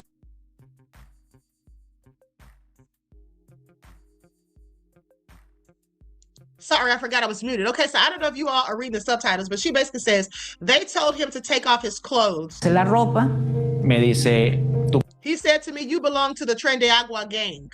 perteneces a la banda del Tren de Aragua. Juan José solamente tenía 7 días. Juan Jose had only been in Utah for 7 days. Had only been there a darn week. Ahí en Utah, iba a una entrevista de trabajo. And was doing a job interview with his cousin when ICE detained him. Isn't that something? Trying to find a darn job, and this is what happened. Con su primo, que fue cuando lo agarró inmigración. Porque ellos They claimed he was a member of Tren de Agua because of the tattoos that he had. dicen que pertenece al Tren de Aragua y por los tatuajes que tenía en el cuerpo. Tengo una conducta intachable. Jamás he estado I had a spotless record and I've never been in any jail cell. metido en ningún calabozo. Me dice, bueno, tú estás aquí They said, well, you're here because ICE decided you're a danger to society. porque migración decidió que tú eras un peligro para la sociedad. Y me señalaban. They pointed at me and pointed at me. Como que, oye, un logro más. Like one more down, we got another Tenemos a one. uno más. Tenía 3 trabajos. I had 3 jobs and very little time to rest. It was all work, work, work. Now, this is really sad right here. And I want you all to pay attention because they're doing these people so darn low down and dirty. Okay, whether you care about the immigrants or not, nobody should wish that anyone is treated inhumanely, denied their rights and liberties and all of that. Okay, at the end of the day, if they do it to one person, they can do it to everybody. Okay, that's how you should see it. And I just find it all interesting because to me, in my opinion, these devils out here talking, going in hard on the immigrants, they were immigrants themselves. Many of them are immigrants, okay? All right. I mean, what about all these people from Poland, Ireland, Italy, Europe, okay? Different places in Europe. These people are all immigrants, but they don't see themselves as such. They think they own America, but everybody else is just here visiting or came illegally. You see, and the thing is that really gets me is that, in fact, the Mexicans used to own some parts of the United States. Okay, how are you going to act like they can't come here? That's crazy as hell to me, for real, for real. Okay, because vast parts of the present-day United States, including California, Texas, Arizona, New Mexico, Nevada, Utah, and parts of Colorado, and even Wyoming, were once part of Mexico before they ceded to the U.S., okay, after the Mexican-American War. And that was in 1846 to 1848, if I'm not mistaken. But anyway, okay, I want y'all to pay attention because that was under the Treaty of Guadalupe Hidalgo. All right. So anyway, I find it all interesting is all I'm saying. They're sitting here doing these Mexicans so bad, the Guatemalans and these folk, and trying to lie and say that they're gang members when they're actually not. Sending people to places that they've never been. That's not even their home countries. It's absolutely egregious. Absolutely egregious. Okay. Reggie says one told me that, and I asked him, they didn't fight for it. You asked them if they didn't fight for it. You know, they did. Okay. Anyway, these people are just not going to do the right thing, and that's just what it is. Let's continue. Pocas horas de descanso tenía. Solo era trabajar. Ya el 1 de octubre. On October the 1st, ellos me arrestan. Vamos a una oficina de inmigración y ahí ellos... the ellos... immigration office, and they told me that I was an active member of the Tren de Agua gang. How are you going to tell somebody they're an active member of a gang? Just because they have tattoos? Let's continue. Donde me dicen que yo soy miembro activo del Tren de Aragua. Me dicen que las pruebas de ellos es mi tatuaje. Por tener una rosa y un reloj, ellos me envían a un... Was his tattoos. Okay, do y'all hear this? Talk about racial profiling. They said his proof was his tattoos. And he says they sent me to an immigration center in Louisiana. Un centro de migración en Luisiana, el cual tuve... I was there for 6 months until I was taken to El Salvador. 6 meses detenido hasta que fui llevado a El Salvador. And the tattoo just says Hector. It's not like it says something so nefarious. Ahí empezó la película de terror. That's when the horror movie began.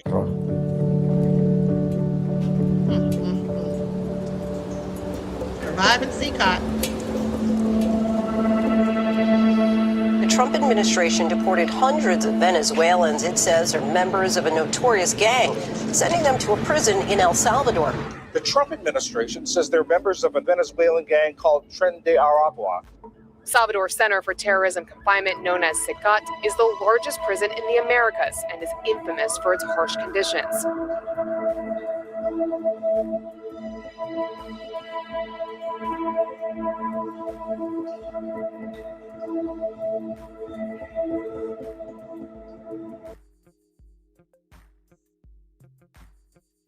Okay, y'all see that? Juan Jose Ramos, Andre Blanco, and Wilmer Vega were among more than 230 Venezuelans sent to SICAT. ProPublica, the Texas Tribune, Alianza Rebelde Investiga. Oh, I'm sorry. They just... They're talking about fake news obtained U.S. government data about the deported men. Yeah, we know it's fake news. It showed that the vast majority, including Ramos, Blanco, and Vega, had no criminal convictions in the U.S.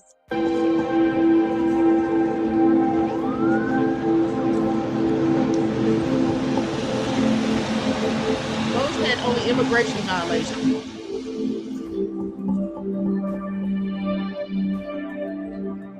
U.S. government relied in part on tattoos to tie them to the violent gang Aragua.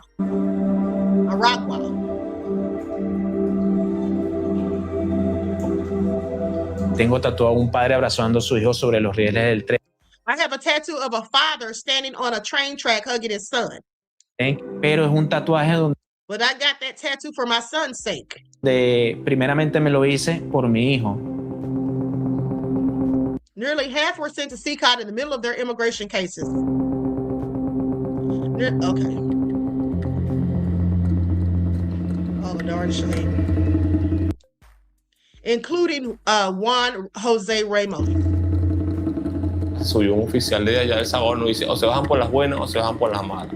¿Cómo se van a bajar? No How will you get off? We're not getting off. vamos a bajar. Ah, bueno, por las malas. Oh, the hard way then. And they started hitting us with batons. Y nos empezaron a golpear con los robos. Nos dijeron bien. They told us, welcome to SICAT, Terrorist Confinement Center. You're going to die here. Bienvenidos al SECO, Centro de Confinamiento con Terroristas. Aquí se van a morir. Miedo, miedo, miedo, miedo, miedo, terror. Sabía que lo que venía I knew what was coming wasn't going to be easy. This is all so crazy. no era fácil. Nos hacían hincar They forced us to kneel against our will, beating us. en contra de nuestra voluntad y a golpes. Hubieron muchas personas. There were many people screaming, asking for help, for mercy. This is all so sad. Okay, I think I've seen enough. This is all so darn sad. Like, this really ticks me off. Why would they do anybody like this? Okay, if you're kicking the people out of the country, that's bad enough when they didn't even do a darn thing. And then to treat them like this, and let's not forget about the Haitians that they deported months ago, and they only fed them bread and water on that long flight, and then had them in straitjackets. Y'all remember that? And did one of them die, okay, from not being able to breathe or something in that predicament? Like, this is just all so devilish. How can anybody condone this? How can anybody condone this? Okay, I find this absolutely egregious. Anyway, Dynamic Quality says the USA is literally a partial product of Mexico. Okay. Thank you, beloved, for your insight into the topic and your contribution to the channel. I appreciate you. Peace, love, and blessings. It's all just sad and egregious. I'm not here for any of it at the end of the day. Okay, We the People said, I think that's called frog walking, the way they're handling them. Yeah, it probably is. You know, when I saw that video of all of them dressed in white, sitting there in Indian style practically, I actually thought that was AI for a second. I said, is this real? Are they really doing this? Yeah, they're really doing it. Okay, we're doing it. I find it also egregious at the end of the day. Now, with that all being said, let's talk about what we really came for. Let's talk about Nicki Minaj. Y'all know Nicki Minaj has turned into a whole plantation mammy, sad to say. Okay, I mean, sitting here licking Trump's boots, she really must want a pardon for her son. I mean, for her husband, not her son. She must really want that pardon for her husband, because that's why I think she did all of this crap. Now, let's go. Let me see. Yeah, and then she got there and made a whole fool of herself. Okay, got up there and made a complete fool of herself talking about assassin J.D. Vance after Erika Kirk's husband was assassinated. Just made a whole fool of herself. Let's get into it. Likes up, everyone. Please like and share. Thank you in advance. With regard to the current administration, what has been maybe the biggest surprise for you, or something that you just really has been put on your heart that you've learned about our president and our vice president? Well, I have the utmost respect and admiration for our president.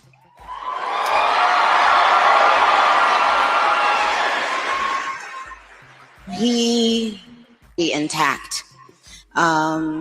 He's from Queens, New York, like me. So, but what it's shown me personally is sometimes, you know, even in the worst feeling times in your life, you think that you're never going to come back from it, but you do. And our president shows that. He's been through every single thing a person could be through publicly. Having to constantly be lied on. It's not really that funny.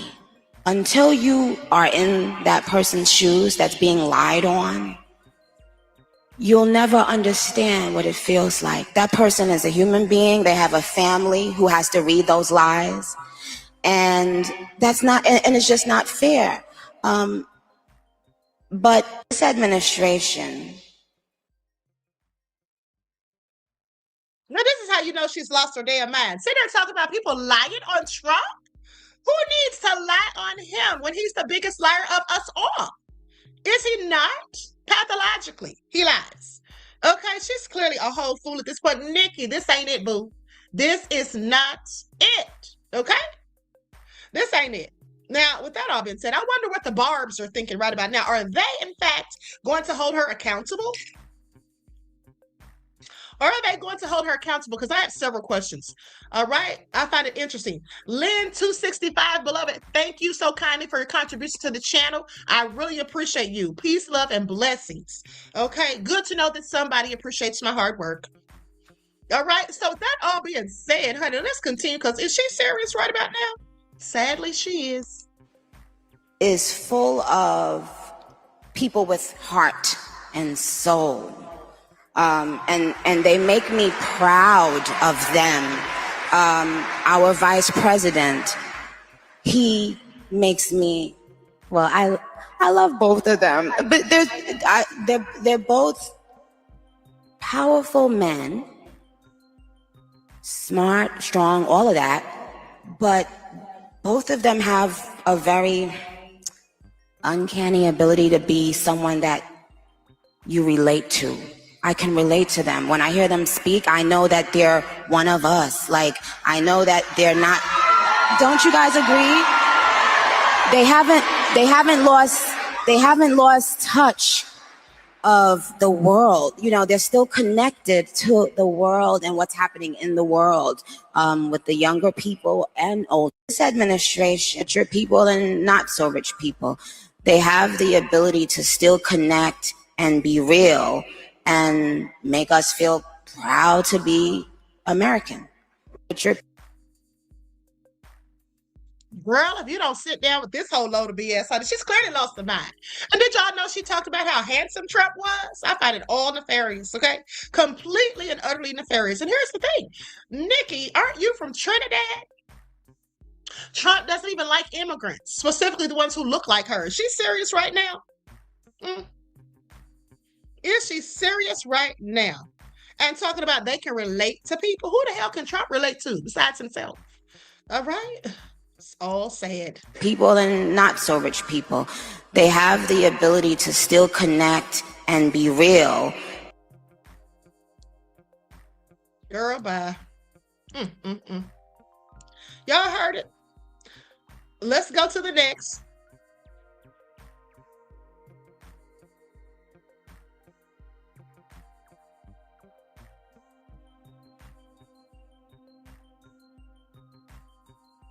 amazing role models like our handsome, dashing president.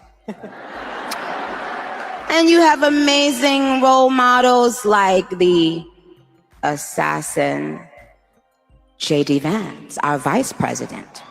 And when I say that,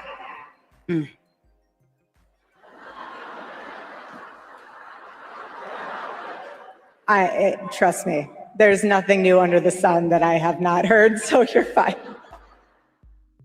You have amazing role models like our handsome, dashing president.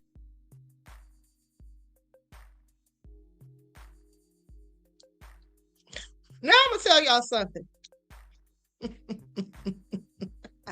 First of all, Broken Silence said the dumbass called him an assassin. First of all, where was she going with that? Why did she call J.D. Vance an assassin? You know what that was? That was karma. Okay? That was karma. That was her Trinidadian ancestors. Like, bitch, you about to sell us out when this man said we in a shite hole country? Girl, we about to mess this up real quick. And they spoke that out of her mouth. That's what that was. Okay, she is clearly crazy. Now, here's the thing. Like I told you all, I believe that Nicki is doing this because she wants a pardon. Okay, that's what I think. I think she wants a pardon for her husband. I mean, did that cross you all's minds? Did that cross you all's minds? But here's what somebody else said about it. Madam President, this is a content creator. This is what she said about why Nicki is doing all of this. Nicki just went out bad. You know, this is plantation mammy behavior, and I don't have time for it. I don't even have time for it. Okay, let's get into it. Like, everyone, please like and share. Here's what she had to say about it all. At Turning Point USA is an interesting and very calculated move. So Nicki knows exactly what she's doing. She's playing Game of Thrones. Let me see if I can give you a presidential party breakdown. So Nicki has systemically burned bridges with nearly every woman in hip hop: Cardi, Meg, Lotto, Remy. The list just goes on. Then she made the fatal mistake. She went to war with Jay-Z, not just any mogul, the architect of modern day hip hop power structures, the man who decides who eats and who starves in the industry. Billboard stopped playing fair. The Grammys won't give her the crown. And here's what Nicki realized: fame won't be enough. Ask Diddy. Fame isn't the same as power. Nicki looked around and said, who has the kind of power that makes institutions bow?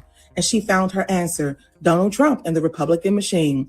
Not because she cares about Christianity, not because she's suddenly discovered conservative values, but because she's watched how Trump operates, how he bends systems and don't care. She sees how proximity to presidential power makes people untouchable.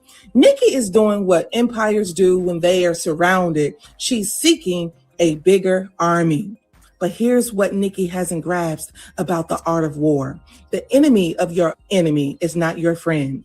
They're just using you until you're no longer useful. Sun Tzu taught us that the greatest warriors win because the battle starts through alliances built on mutual respect, not mutual desperation. Now, she's making a very good and valid point right there. Okay? See, that's why this is all just fake. These are fake alliances. They don't give a damn about Nicki, and she doesn't give a damn about them. Okay? She's just trying to use them, and they're doing the same with her. Nicki thinks she's gaining protection, but she's actually volunteering to be a pawn in someone else's war.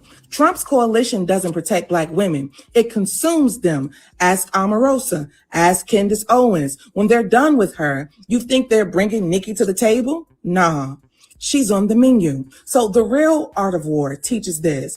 When you're isolated, you don't run to a bigger empire. You build your own. But here's what she's going to learn. Borrowed power has an expiration date. And when Trump's empire doesn't need a female rapper from Queens anymore, when the culture war moves on to the next token, Nicki will find herself more isolated than ever, burned by hip hop and used up by MAGA. She wanted to play Game of Thrones, but she forgot the most important lesson. The throne doesn't protect you. The throne is what everyone's trying to take.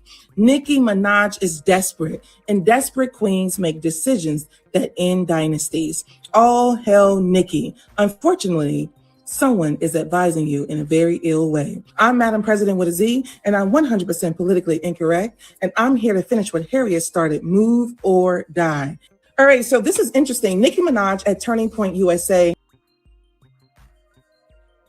All right, so okay, no lies detected. But you know what I also found interesting? I absolutely agree with what she was saying about Nicki. Okay. And like I said, I also believe that Nicki wants her husband to be pardoned. Someone said her brother too, but the thing is her brother's in Trinidad, so Trump can't do anything for him. Now, with that being said, here's the thing though. There is resurfaced footage of Charlie Kirk talking greasy about Nicki. And she ain't nobody's role model for little black girls, as if he cared. But let's get into it. And now she's set up there on a platform with his wife.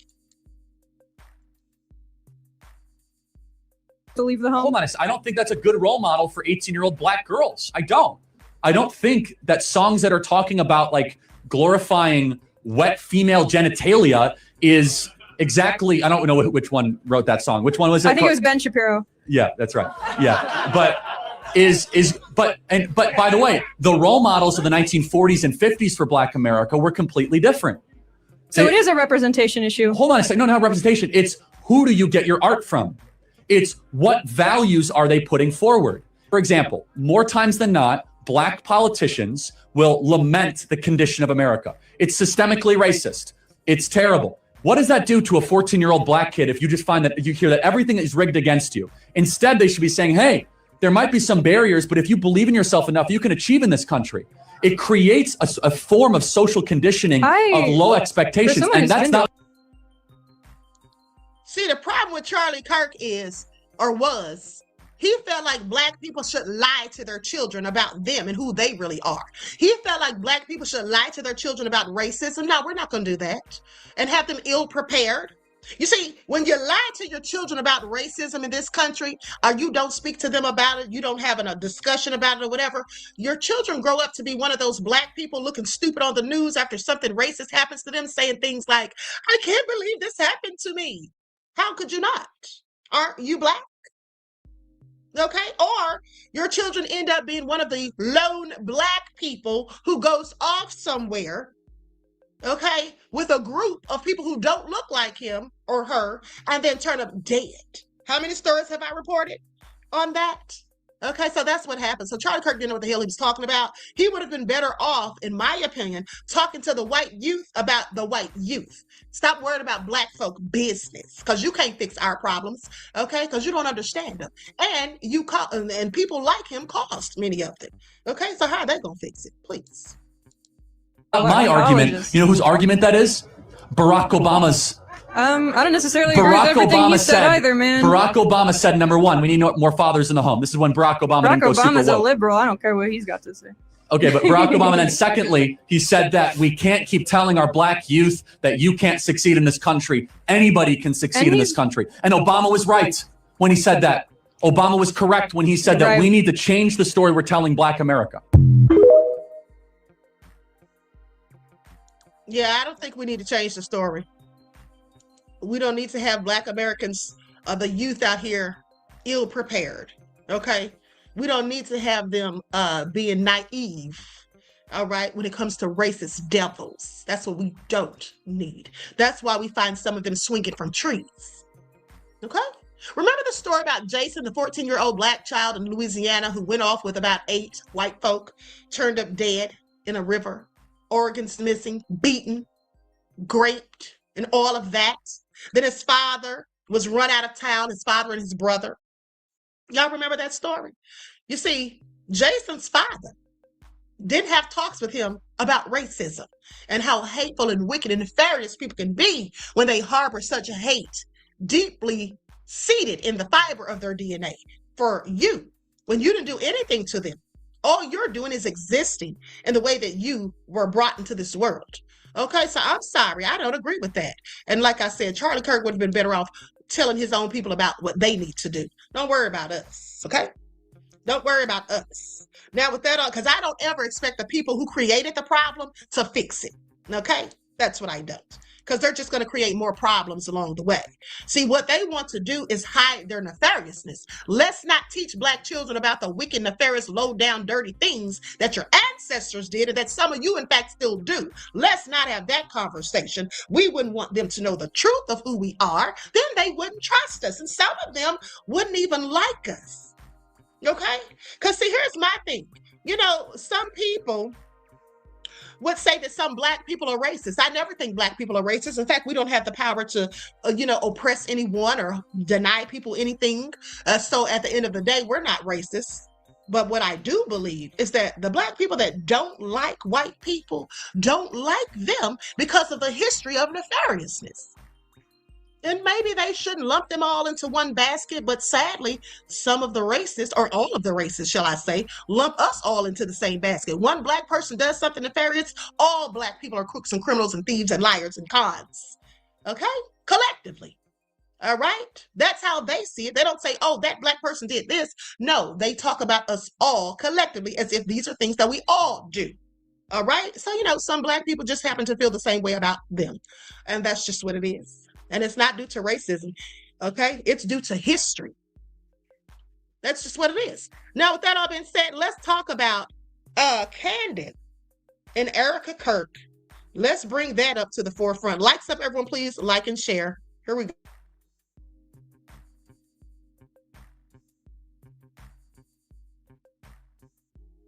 And at that time, someone had mentioned to me, hey, did you see what's going viral right now on X? Which is that Erika Kirk lied about having not dated anybody before Charlie Kirk. And actually, I knew that she had dated somebody before Charlie Kirk, and I had never known that she had made that claim, and people were starting to make all of these videos about it and wondering if she had misremembered or whether or not she was telling an intentional lie about her past. Now, what I can say is that there does seem to be disparity between her version of events and other people's version of events. Definitively at that meeting, obviously, I've already intimated that to you, like Andrew Colvett has a memory, Erika Kirk has a memory, and then the surgeon has a memory, right?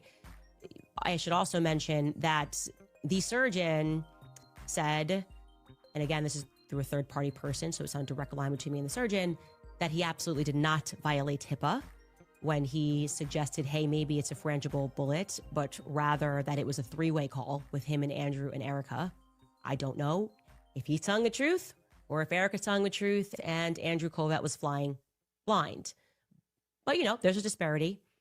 And as I was looking at this, I sort of went, oh, wait, yeah, I do remember that Charlie told me about Cabot Phillips dating a girl. For some reason, I thought it was Sammy, the other girl that he had a crush on. And I was like, was it Erika? That's so funny. I'm trying to remember this. And then I saw a picture in somebody's TikTok of Cabot Phillips. I hadn't seen him in a very long time, and he works for the Daily Wire. And he had a beard. And that was the thing that he kept saying to me, is this guy had a beard. He's around 37. Anyways, I sent him the picture of Cabot Phillips, and he says, yes, that's the person I remember being at the base.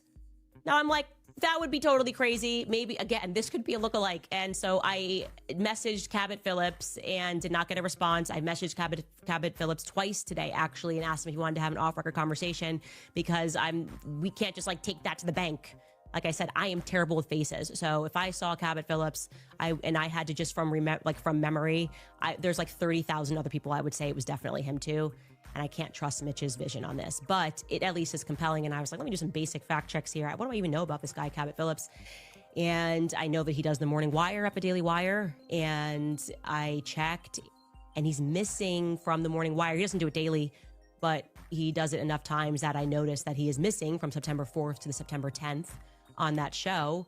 And so I am looking to see, to just debunk or remove him from the picture, that and maybe to get a clearer understanding that maybe Mitch thinks he remembers things. I mean, he's super detail oriented, like telling me what kind of watch the person was wearing, because he was like, I was going to go up to him and I was going to say something.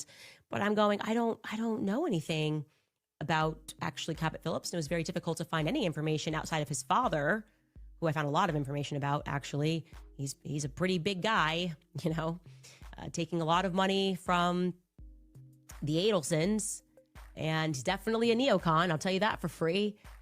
So I thought, could this be the reason that, in my back of my mind, could this be the reason that Ben's having some sort of a weird spiral? Does he know something? Or is this just a case, and it could be, just be very clear, it could be a full case of Mitch. Okay, I'm tired of her rambling. I'm sorry. I think I've heard enough of this, okay, at the end of the day. Now, let's go to this video of this guy that she interviewed who was just spilling tea on Candace. I mean, on Erika, saying that he saw her in Cabinet Phillip. Isn't that his name? People. Other pictures. If you want me to say, there's a picture of Erika Kirk with a ponytail, and from her past. That person matches who I saw at Fort Huachuca in the lobby the night before, and she was with that man in the lobby, and that man, he was present at that meeting the next morning. What I started seeing come across and got more familiar once I saw a picture of somebody in a ponytail with those eyes. That was that person. They were there. And I would have guessed that he's ex-Special Forces, probably doing, something down there, probably contract. He was definitely waiting on something.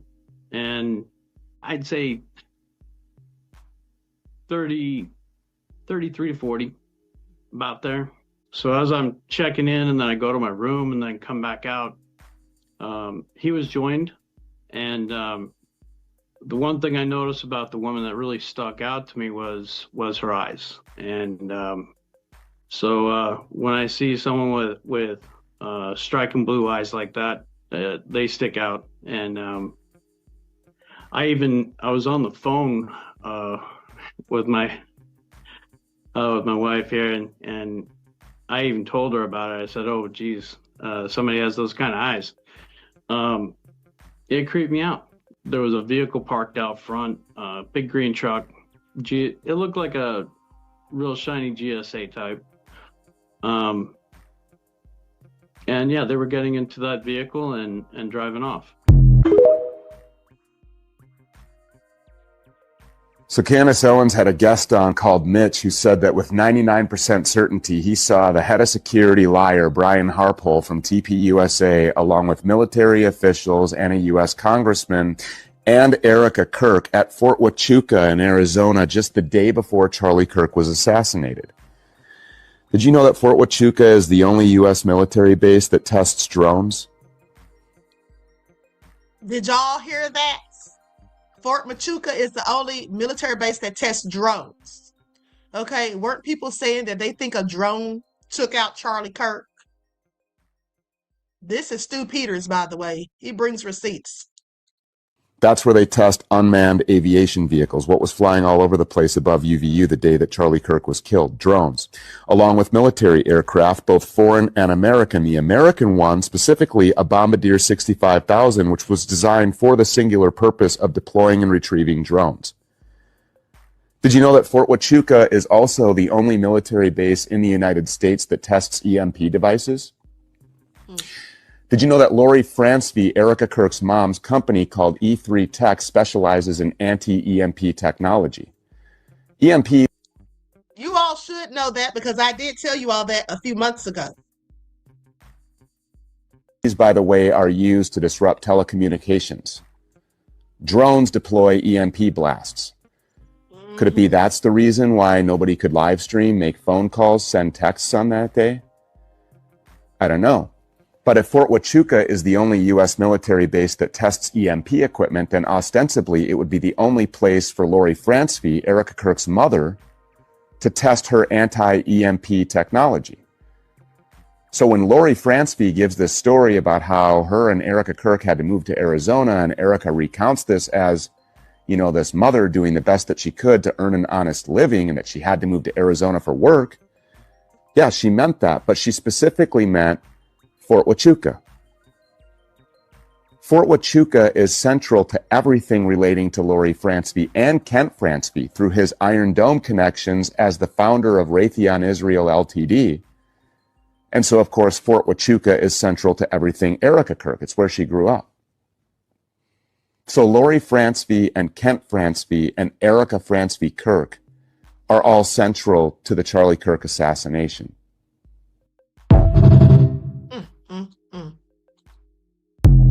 Y'all heard it here first. Pay attention. 2 clips, same energy. Clip 1. Now I want y'all to pay attention to these clips, honey, because she said 2 clips, same energy. Okay, and one of these clips I showed you all before when I was talking about wig number 1 and her being like a replica of Peter Popoff with that nefarious fake spring water that he was selling. Okay, and then Peter or Kenneth Copeland, that pastor who was talking about when the lady asked him about demons. Do y'all remember that clip? If you don't, you will in a minute. The podcaster Candace Owens. She has been one of the main peddlers of these conspiracies, and she is making a huge amount of money on it. She is building her business off of these lies. What do you want to say to her and the other people that are putting these lies out into the world right now? Stop. That's it. That's all I have to say. Stop. Okay. Now, I'm sorry, but don't her eyes look extremely evil?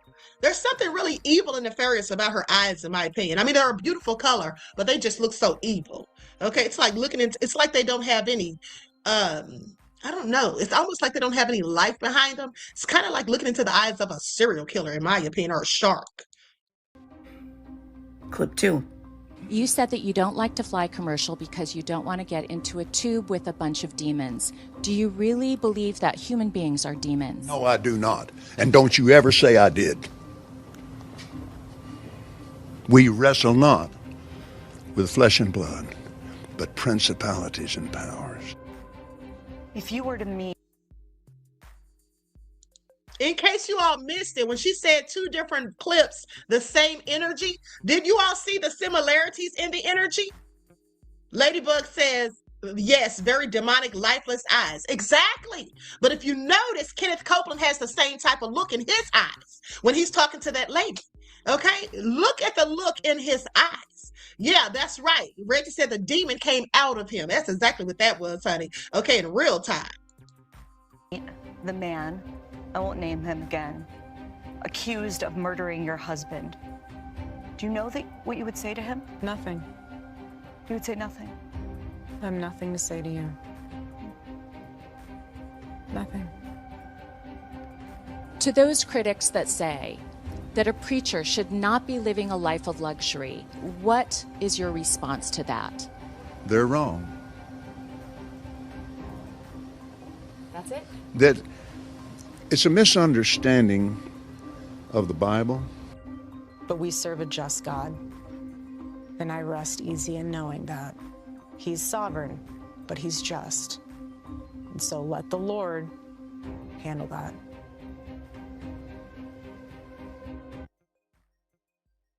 When I tell you that lady has some crazy looking eyes, honey, something about her is not right, okay? There is something evil in that woman. I don't care what anybody says. You're not going to convince me otherwise. There is evil. I think that lady is a whole demon, okay? And I think Kenneth Copeland is too.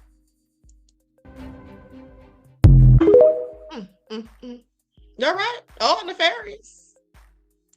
Absolutely nefarious, beloveds. Poetical Wind said reptilian. That's what some of y'all are saying. Okay, hold on. Who said Queen? They're all grifters. They absolutely are, and so is Candace. Okay, so is Candace. Absolutely. All right, so anyway, I find it all interesting, including nefarious. Now let's talk about these 43 children that were found in a Florida raid. 43. Let's get into it.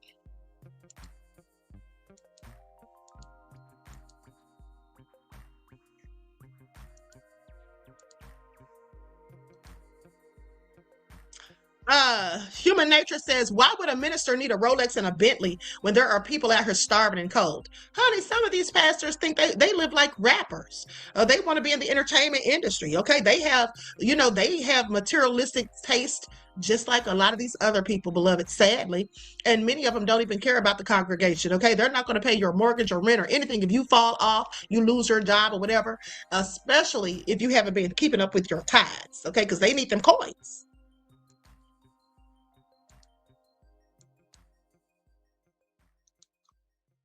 Officials sharing that their most recent recovery was on Wednesday, but there's still more work to be done. Sergeant Rachel Buell with the Leon County Sheriff's Office says that agencies worked by compiling a list of those critically missing kids and splitting the cases up by jurisdiction. Officers went door knocking, scouring social media, made phone calls, and more to narrow down where these kids were. She says when a child goes missing, there's an 80% chance they will be a victim of human trafficking. And so in these cases, time is very crucial. You would think that finding kids probably wouldn't be that hard. They're kids. But in all reality, they're harder to find sometimes than the adults. Finding them before they find themselves in situations that they can't get themselves out of is important to us. 9 people were arrested for their involvement in these cases, and future charges are expected, ranging from human trafficking to child endangerment and custodial interference.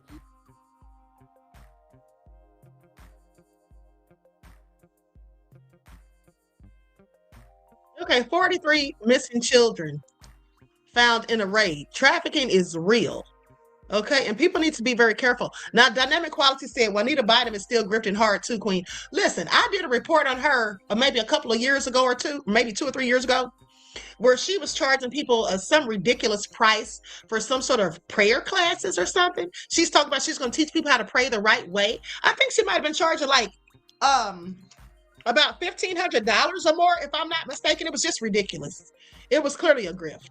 And it's just amazing to me how some people just don't know a grift when they see one. Okay? They just don't know a grift when they see it.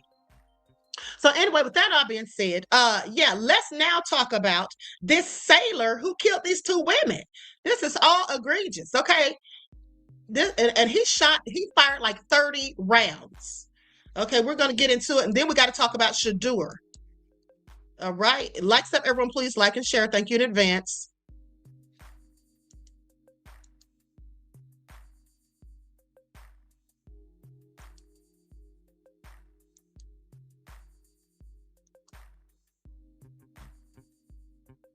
Killed in Orange Park today. This is 21-year-old Noelle Makenda. She was shot to death along with 20-year-old Jordan Forestier. This is the man who police believe did it. Taylor Lomax faces 2 counts of murder, but the big question now is why it all went down. Actually, Jack Stokefan is live in Orange Park, and Jake, the sheriff's office confirmed the victims and the suspect are in the Navy. Hold on. Measurement says windows are the eyes into the soul. Right. You mean the eyes are the windows into the soul, beloved. But yes, that is true. And that's why people like Erika Kirk and Kenneth Copeland look so creepy, because they look like, we're looking into their eyes, they look like they have no soul. Like very demonic, in my opinion.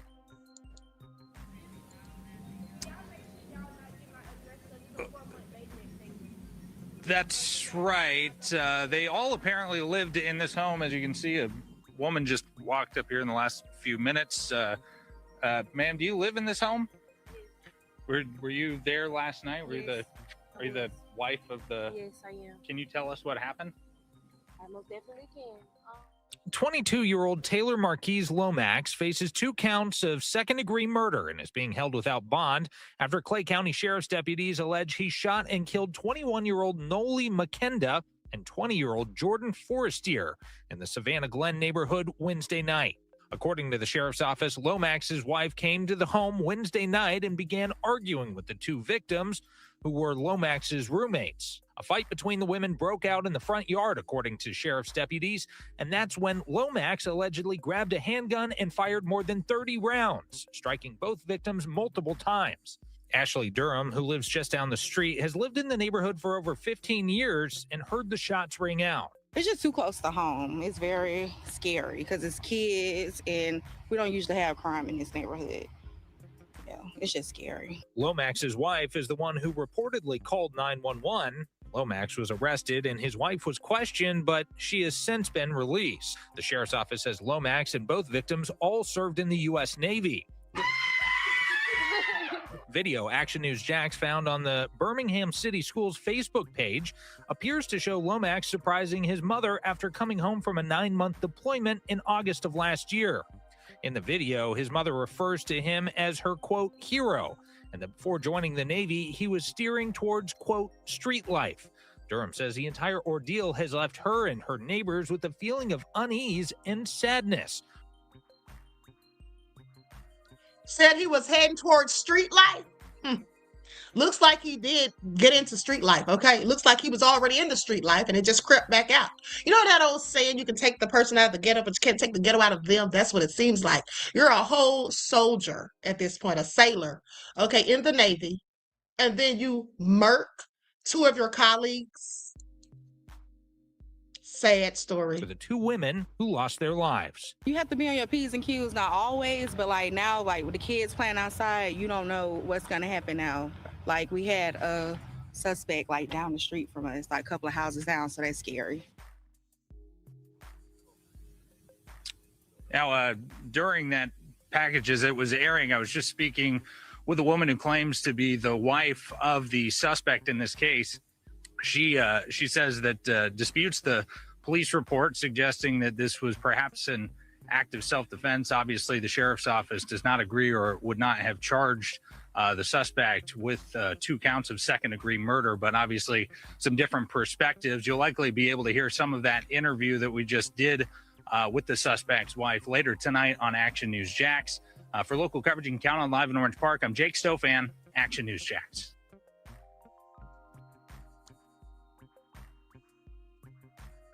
Okay, so I'm sorry, that was not self-defense. So there were 3 women fighting. Okay. There were 3 women fighting. His wife said, if I'm not mistaken, that the 2 women jumped on her. She said she got jumped. And then so he came to her rescue and shot them to death and fired 30 rounds. Does that sound like self-defense to anybody? Okay, does that sound like self-defense? I'm sorry, what? He couldn't have gotten between them and just simply broken it up, restrained the 2 females that were jumping her with his own bare hands. Okay? He couldn't have fired into the air, perhaps, to scare everybody into submission. Yeah, all crazy. 30 shots fired. Yeah, that wasn't no self-defense, okay? That was not self-defense by anybody's stretch of imagination. Now, with that all being said, let's continue because we got to talk about my nephew, Shedeur Sanders. Y'all know they lost yesterday.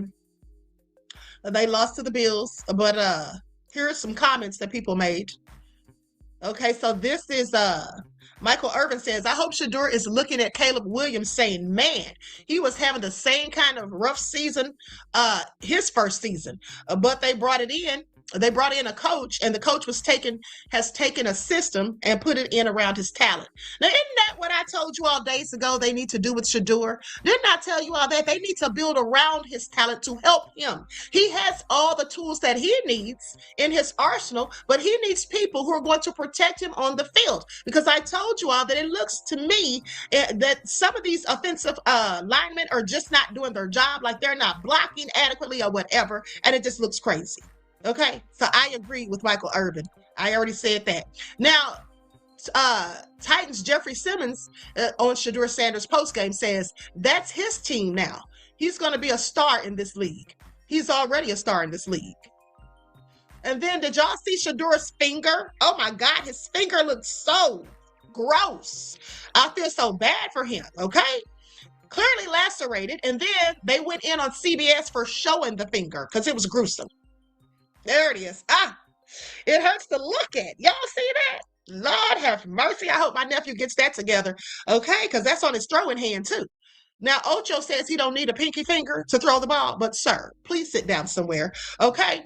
And then sadly, Quishon Judkins is out. Okay. He got injured, seriously injured. He dislocated his ankle.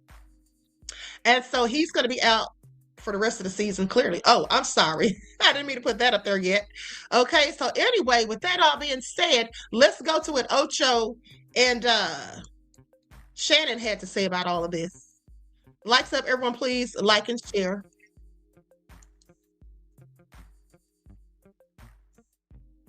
Okay, I'm going to share my screen.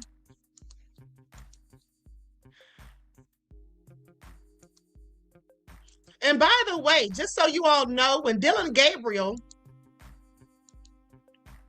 called for Dylan Gabriel to come in after Shedeur's finger was injured, and I think they said his nose got injured too.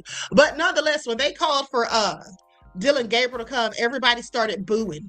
Everybody just clearly started booing him. Okay, so I think we can all see how, for the most part, they feel about him at this point.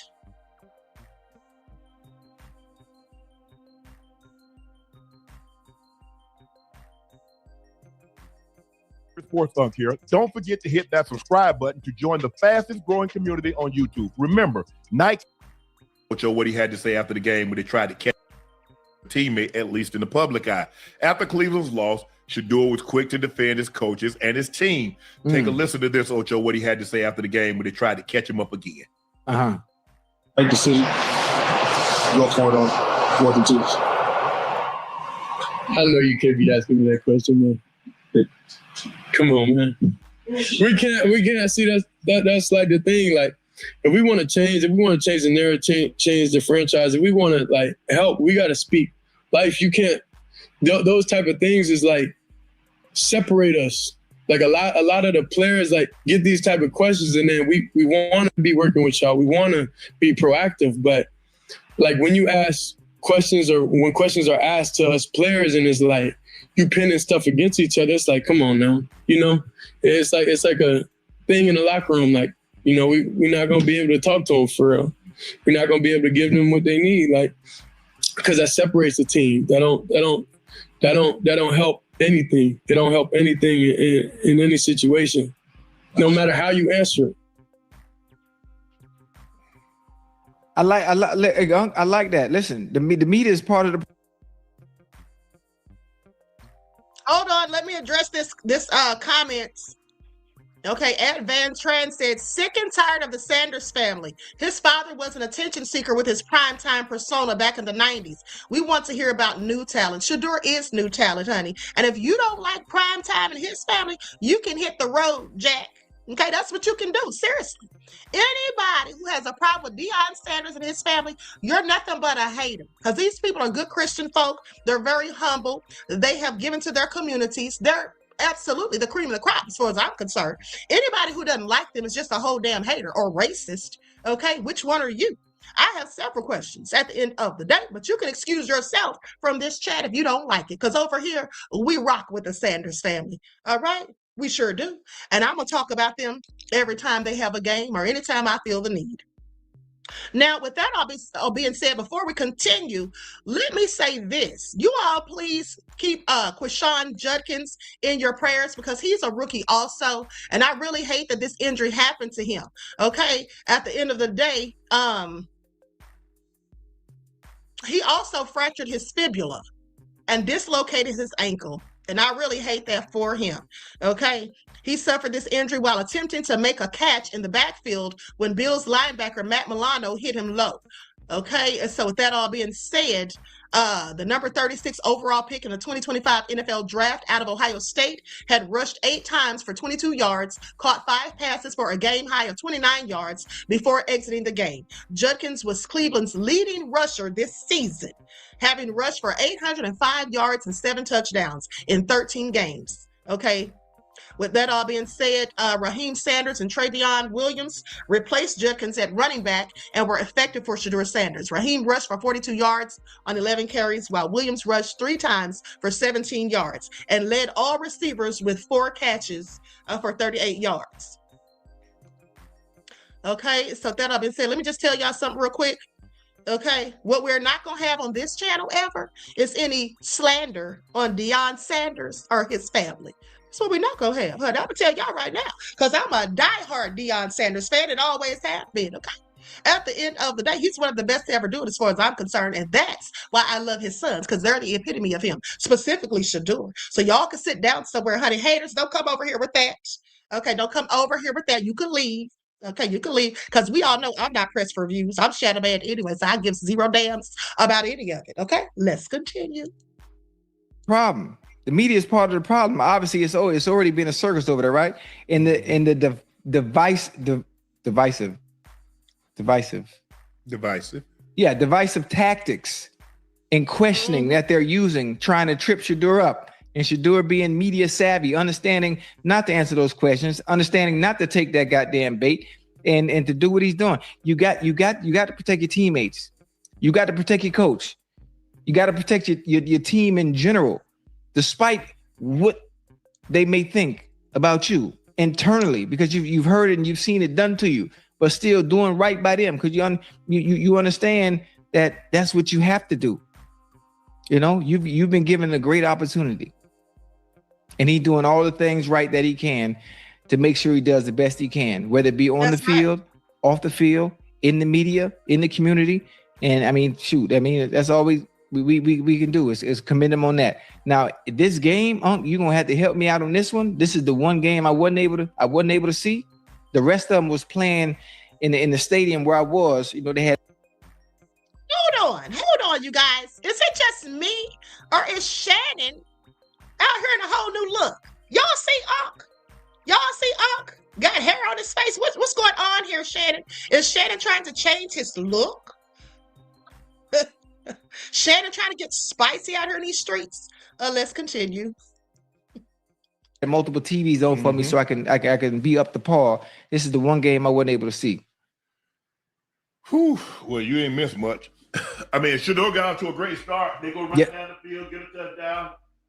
They slip Fannie Jr. out of the back. I mean, he runs like a little shag route. Yes, sir. And scores on it. They go right down the field. I thought they did a great job of containing Josh Allen, passing the ball, but they could not stop the run. James Cook. He went crazy, huh? Yeah. He was just. Shedeur had 2 picks.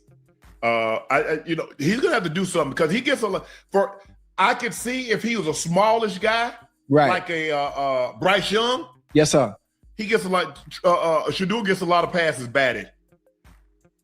He gets a lot of ball batted for a guy for his size, and so I think he had 3 balls batted today. He's gonna have to fix that in the offseason. Maybe be able to change arm slots and things like that to be able to throw instead of throwing over, because he has an over delivery. Right. And so that's something that he's going to have to work on this offseason. That'll give him something to work on. That last drive, I was like, man, Shedeur, you do this, boy, you'll be goated. Boy, that offensive line. Yeah. I saw that left tackle. He bad on. Man, that left tackle, he got, I think it was it Epinesa or Rousseau? I'm talking about just ran him over. It was that I'm bad? I'm talking about he literally ran him over. So he caught him on his heels then, huh? No, he just ran him over. He hunkered down and everything. He's just like, whoop. Wait a minute, he anchored down and still got ran over? Got bulls right over the top of him. It was Rousseau. He got to get in the weight room. We got to work on that lower body. It's too late for that. He been in the league far too long. He ain't gotten any stronger by now. He ain't gonna get any stronger. Yeah. So with that being said, it wasn't a great performance. I mean, Judkins ended up getting hurt. He didn't really have a whole lot of time. He had a whole lot of pressures. I mean, he got sacked. He got sacked twice. And he had 2 interceptions. Like I said, the ball got tipped, and so he's gonna have to do something about those tip passes at the line of scrimmage. Yeah. If you live in a Georgia zip code and have 0 DUIs in the last 5 years, listen carefully. Watching, I at this point in time, Ocho, the only reason I'm watching Cleveland, honestly, because I want to see Myles Garrett break the sack record. Yeah. Well, he'll probably break it this week coming up, huh? I hope so. Yeah, he definitely breaks. But see, everybody's putting 2 and 3 guys on him because guess what, Ocho? Yeah. I don't want you to break it on me. Yeah. Hey, guess who calling me right now? Who? It's T.O. Yeah, but they gotta find a they gotta find a way to generate some offense, Ocho. All right, with that all being said, let's go to a couple of clips, and then we're out of here. Likes up, everyone, please like and share. Thank you in advance.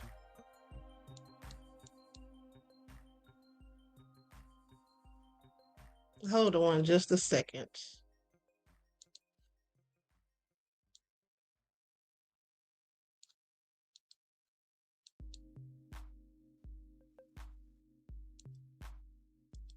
Here we go.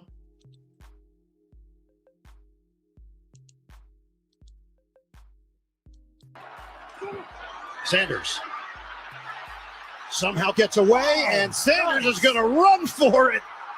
Outstanding, Shedeur Sanders. It was chaos around him, and he emerges with a first down, 13 yards.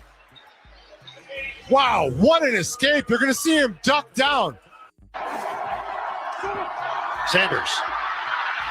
Okay, that's what I'm saying. Y'all can miss me with it.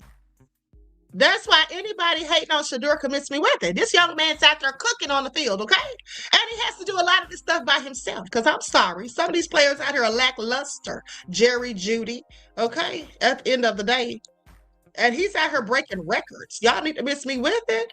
Like I said, anybody talking shit about Shedeur is just a whole hater, and that's just what it is. You're either a hater or you're racist or both. X. Okay? Because we already know the racists can't stand Shedeur. Okay? We already know that.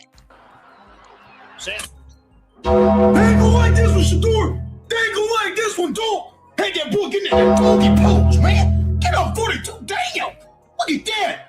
I ain't even let the clip finish, but dog, that was darn on good. That was darn on good, boy. Finish the clip. Nice little, oh my goodness. Shake and bake to get the first down.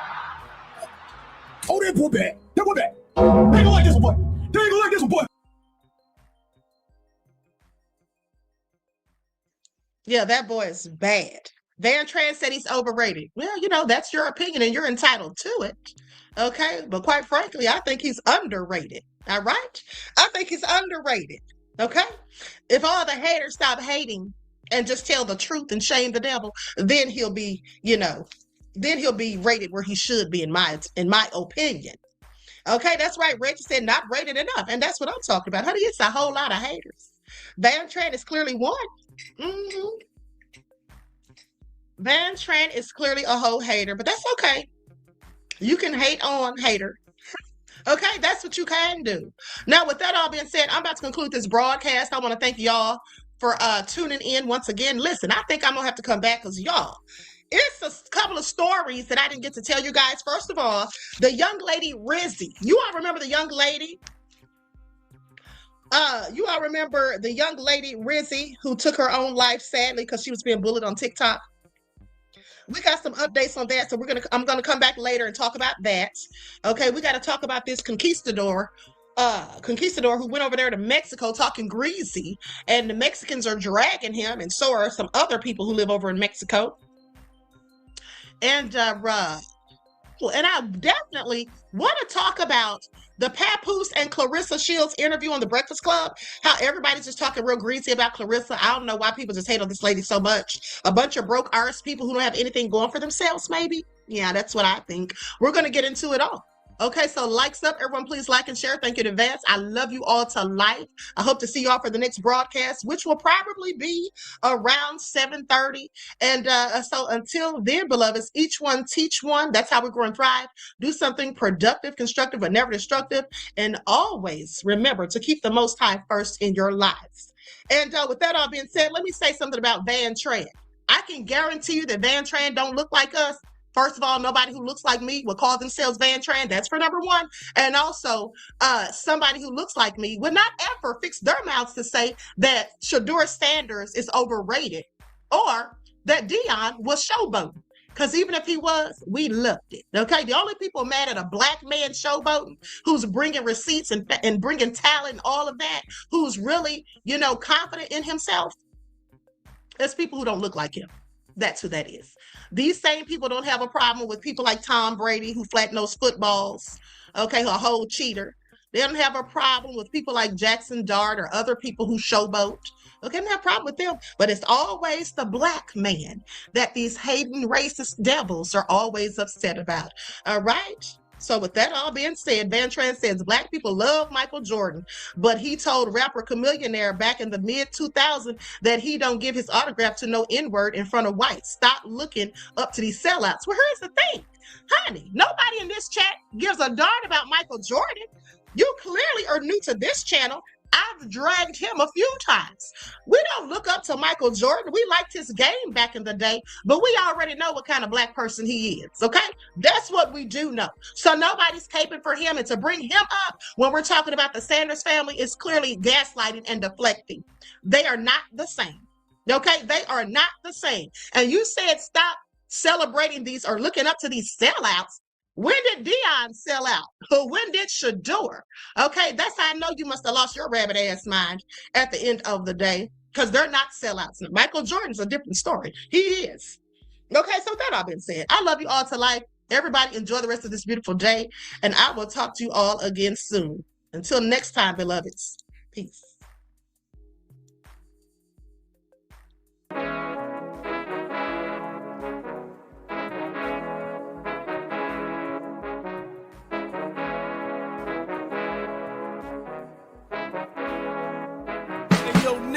With that gold all in my skin, God all in my blood, kings all in my circle. You touch one of mine and you're done. They show no love for the queen. Why you hating on me? Is it cause I'm free and I got Malcolm X in my jeans? I got dreams like King Luther, shed blood like Kunta. You ain't helping my people, I ain't got nothing to say to ya. I want all the smoke like hookah. Talking reparations, America won't be great until they give us compensation. I'm like, I'm the hottest right now. See a bunch of lames out here trying to jock on my style. They be doing too much. I'm the queen, it's too easy. It's like they all at Popeyes, how they be talking so greasy. I just sit back and laugh while these haters get madder. So nefarious how they don't want my pockets with cheddar. I tell them they can do better. These snakes in the grass can leave a bite on your ass, cause y'all be trusting too fast. I got my foot on the gas, other one on they necks. Dropping receipts on haters, you better show some respect. I'm never facing regrets, we only facing the threats. Running through every challenge like a relay, break no sweat. It's a cold game, so I got that blanket with me. Now that my people awaken, ain't no going to sleep. I do not play by my piece. This time I'm playing for keeps. You talking slick, but when I see you like them ends, we gon' meet. And I got gold all in my skin, God all in my blood, kings all in my circle. You touch one of mine and you done. They show no love for the queen. Why they hating on me? Is it cause I'm free and I got Malcolm X in my jeans and I got gold all in my skin, God all in my blood, kings all in my circle. You touch one of mine and you done. They show no love for the queen. Why they hating on me? Is it cause I'm free and I got Malcolm X in my jeans and I got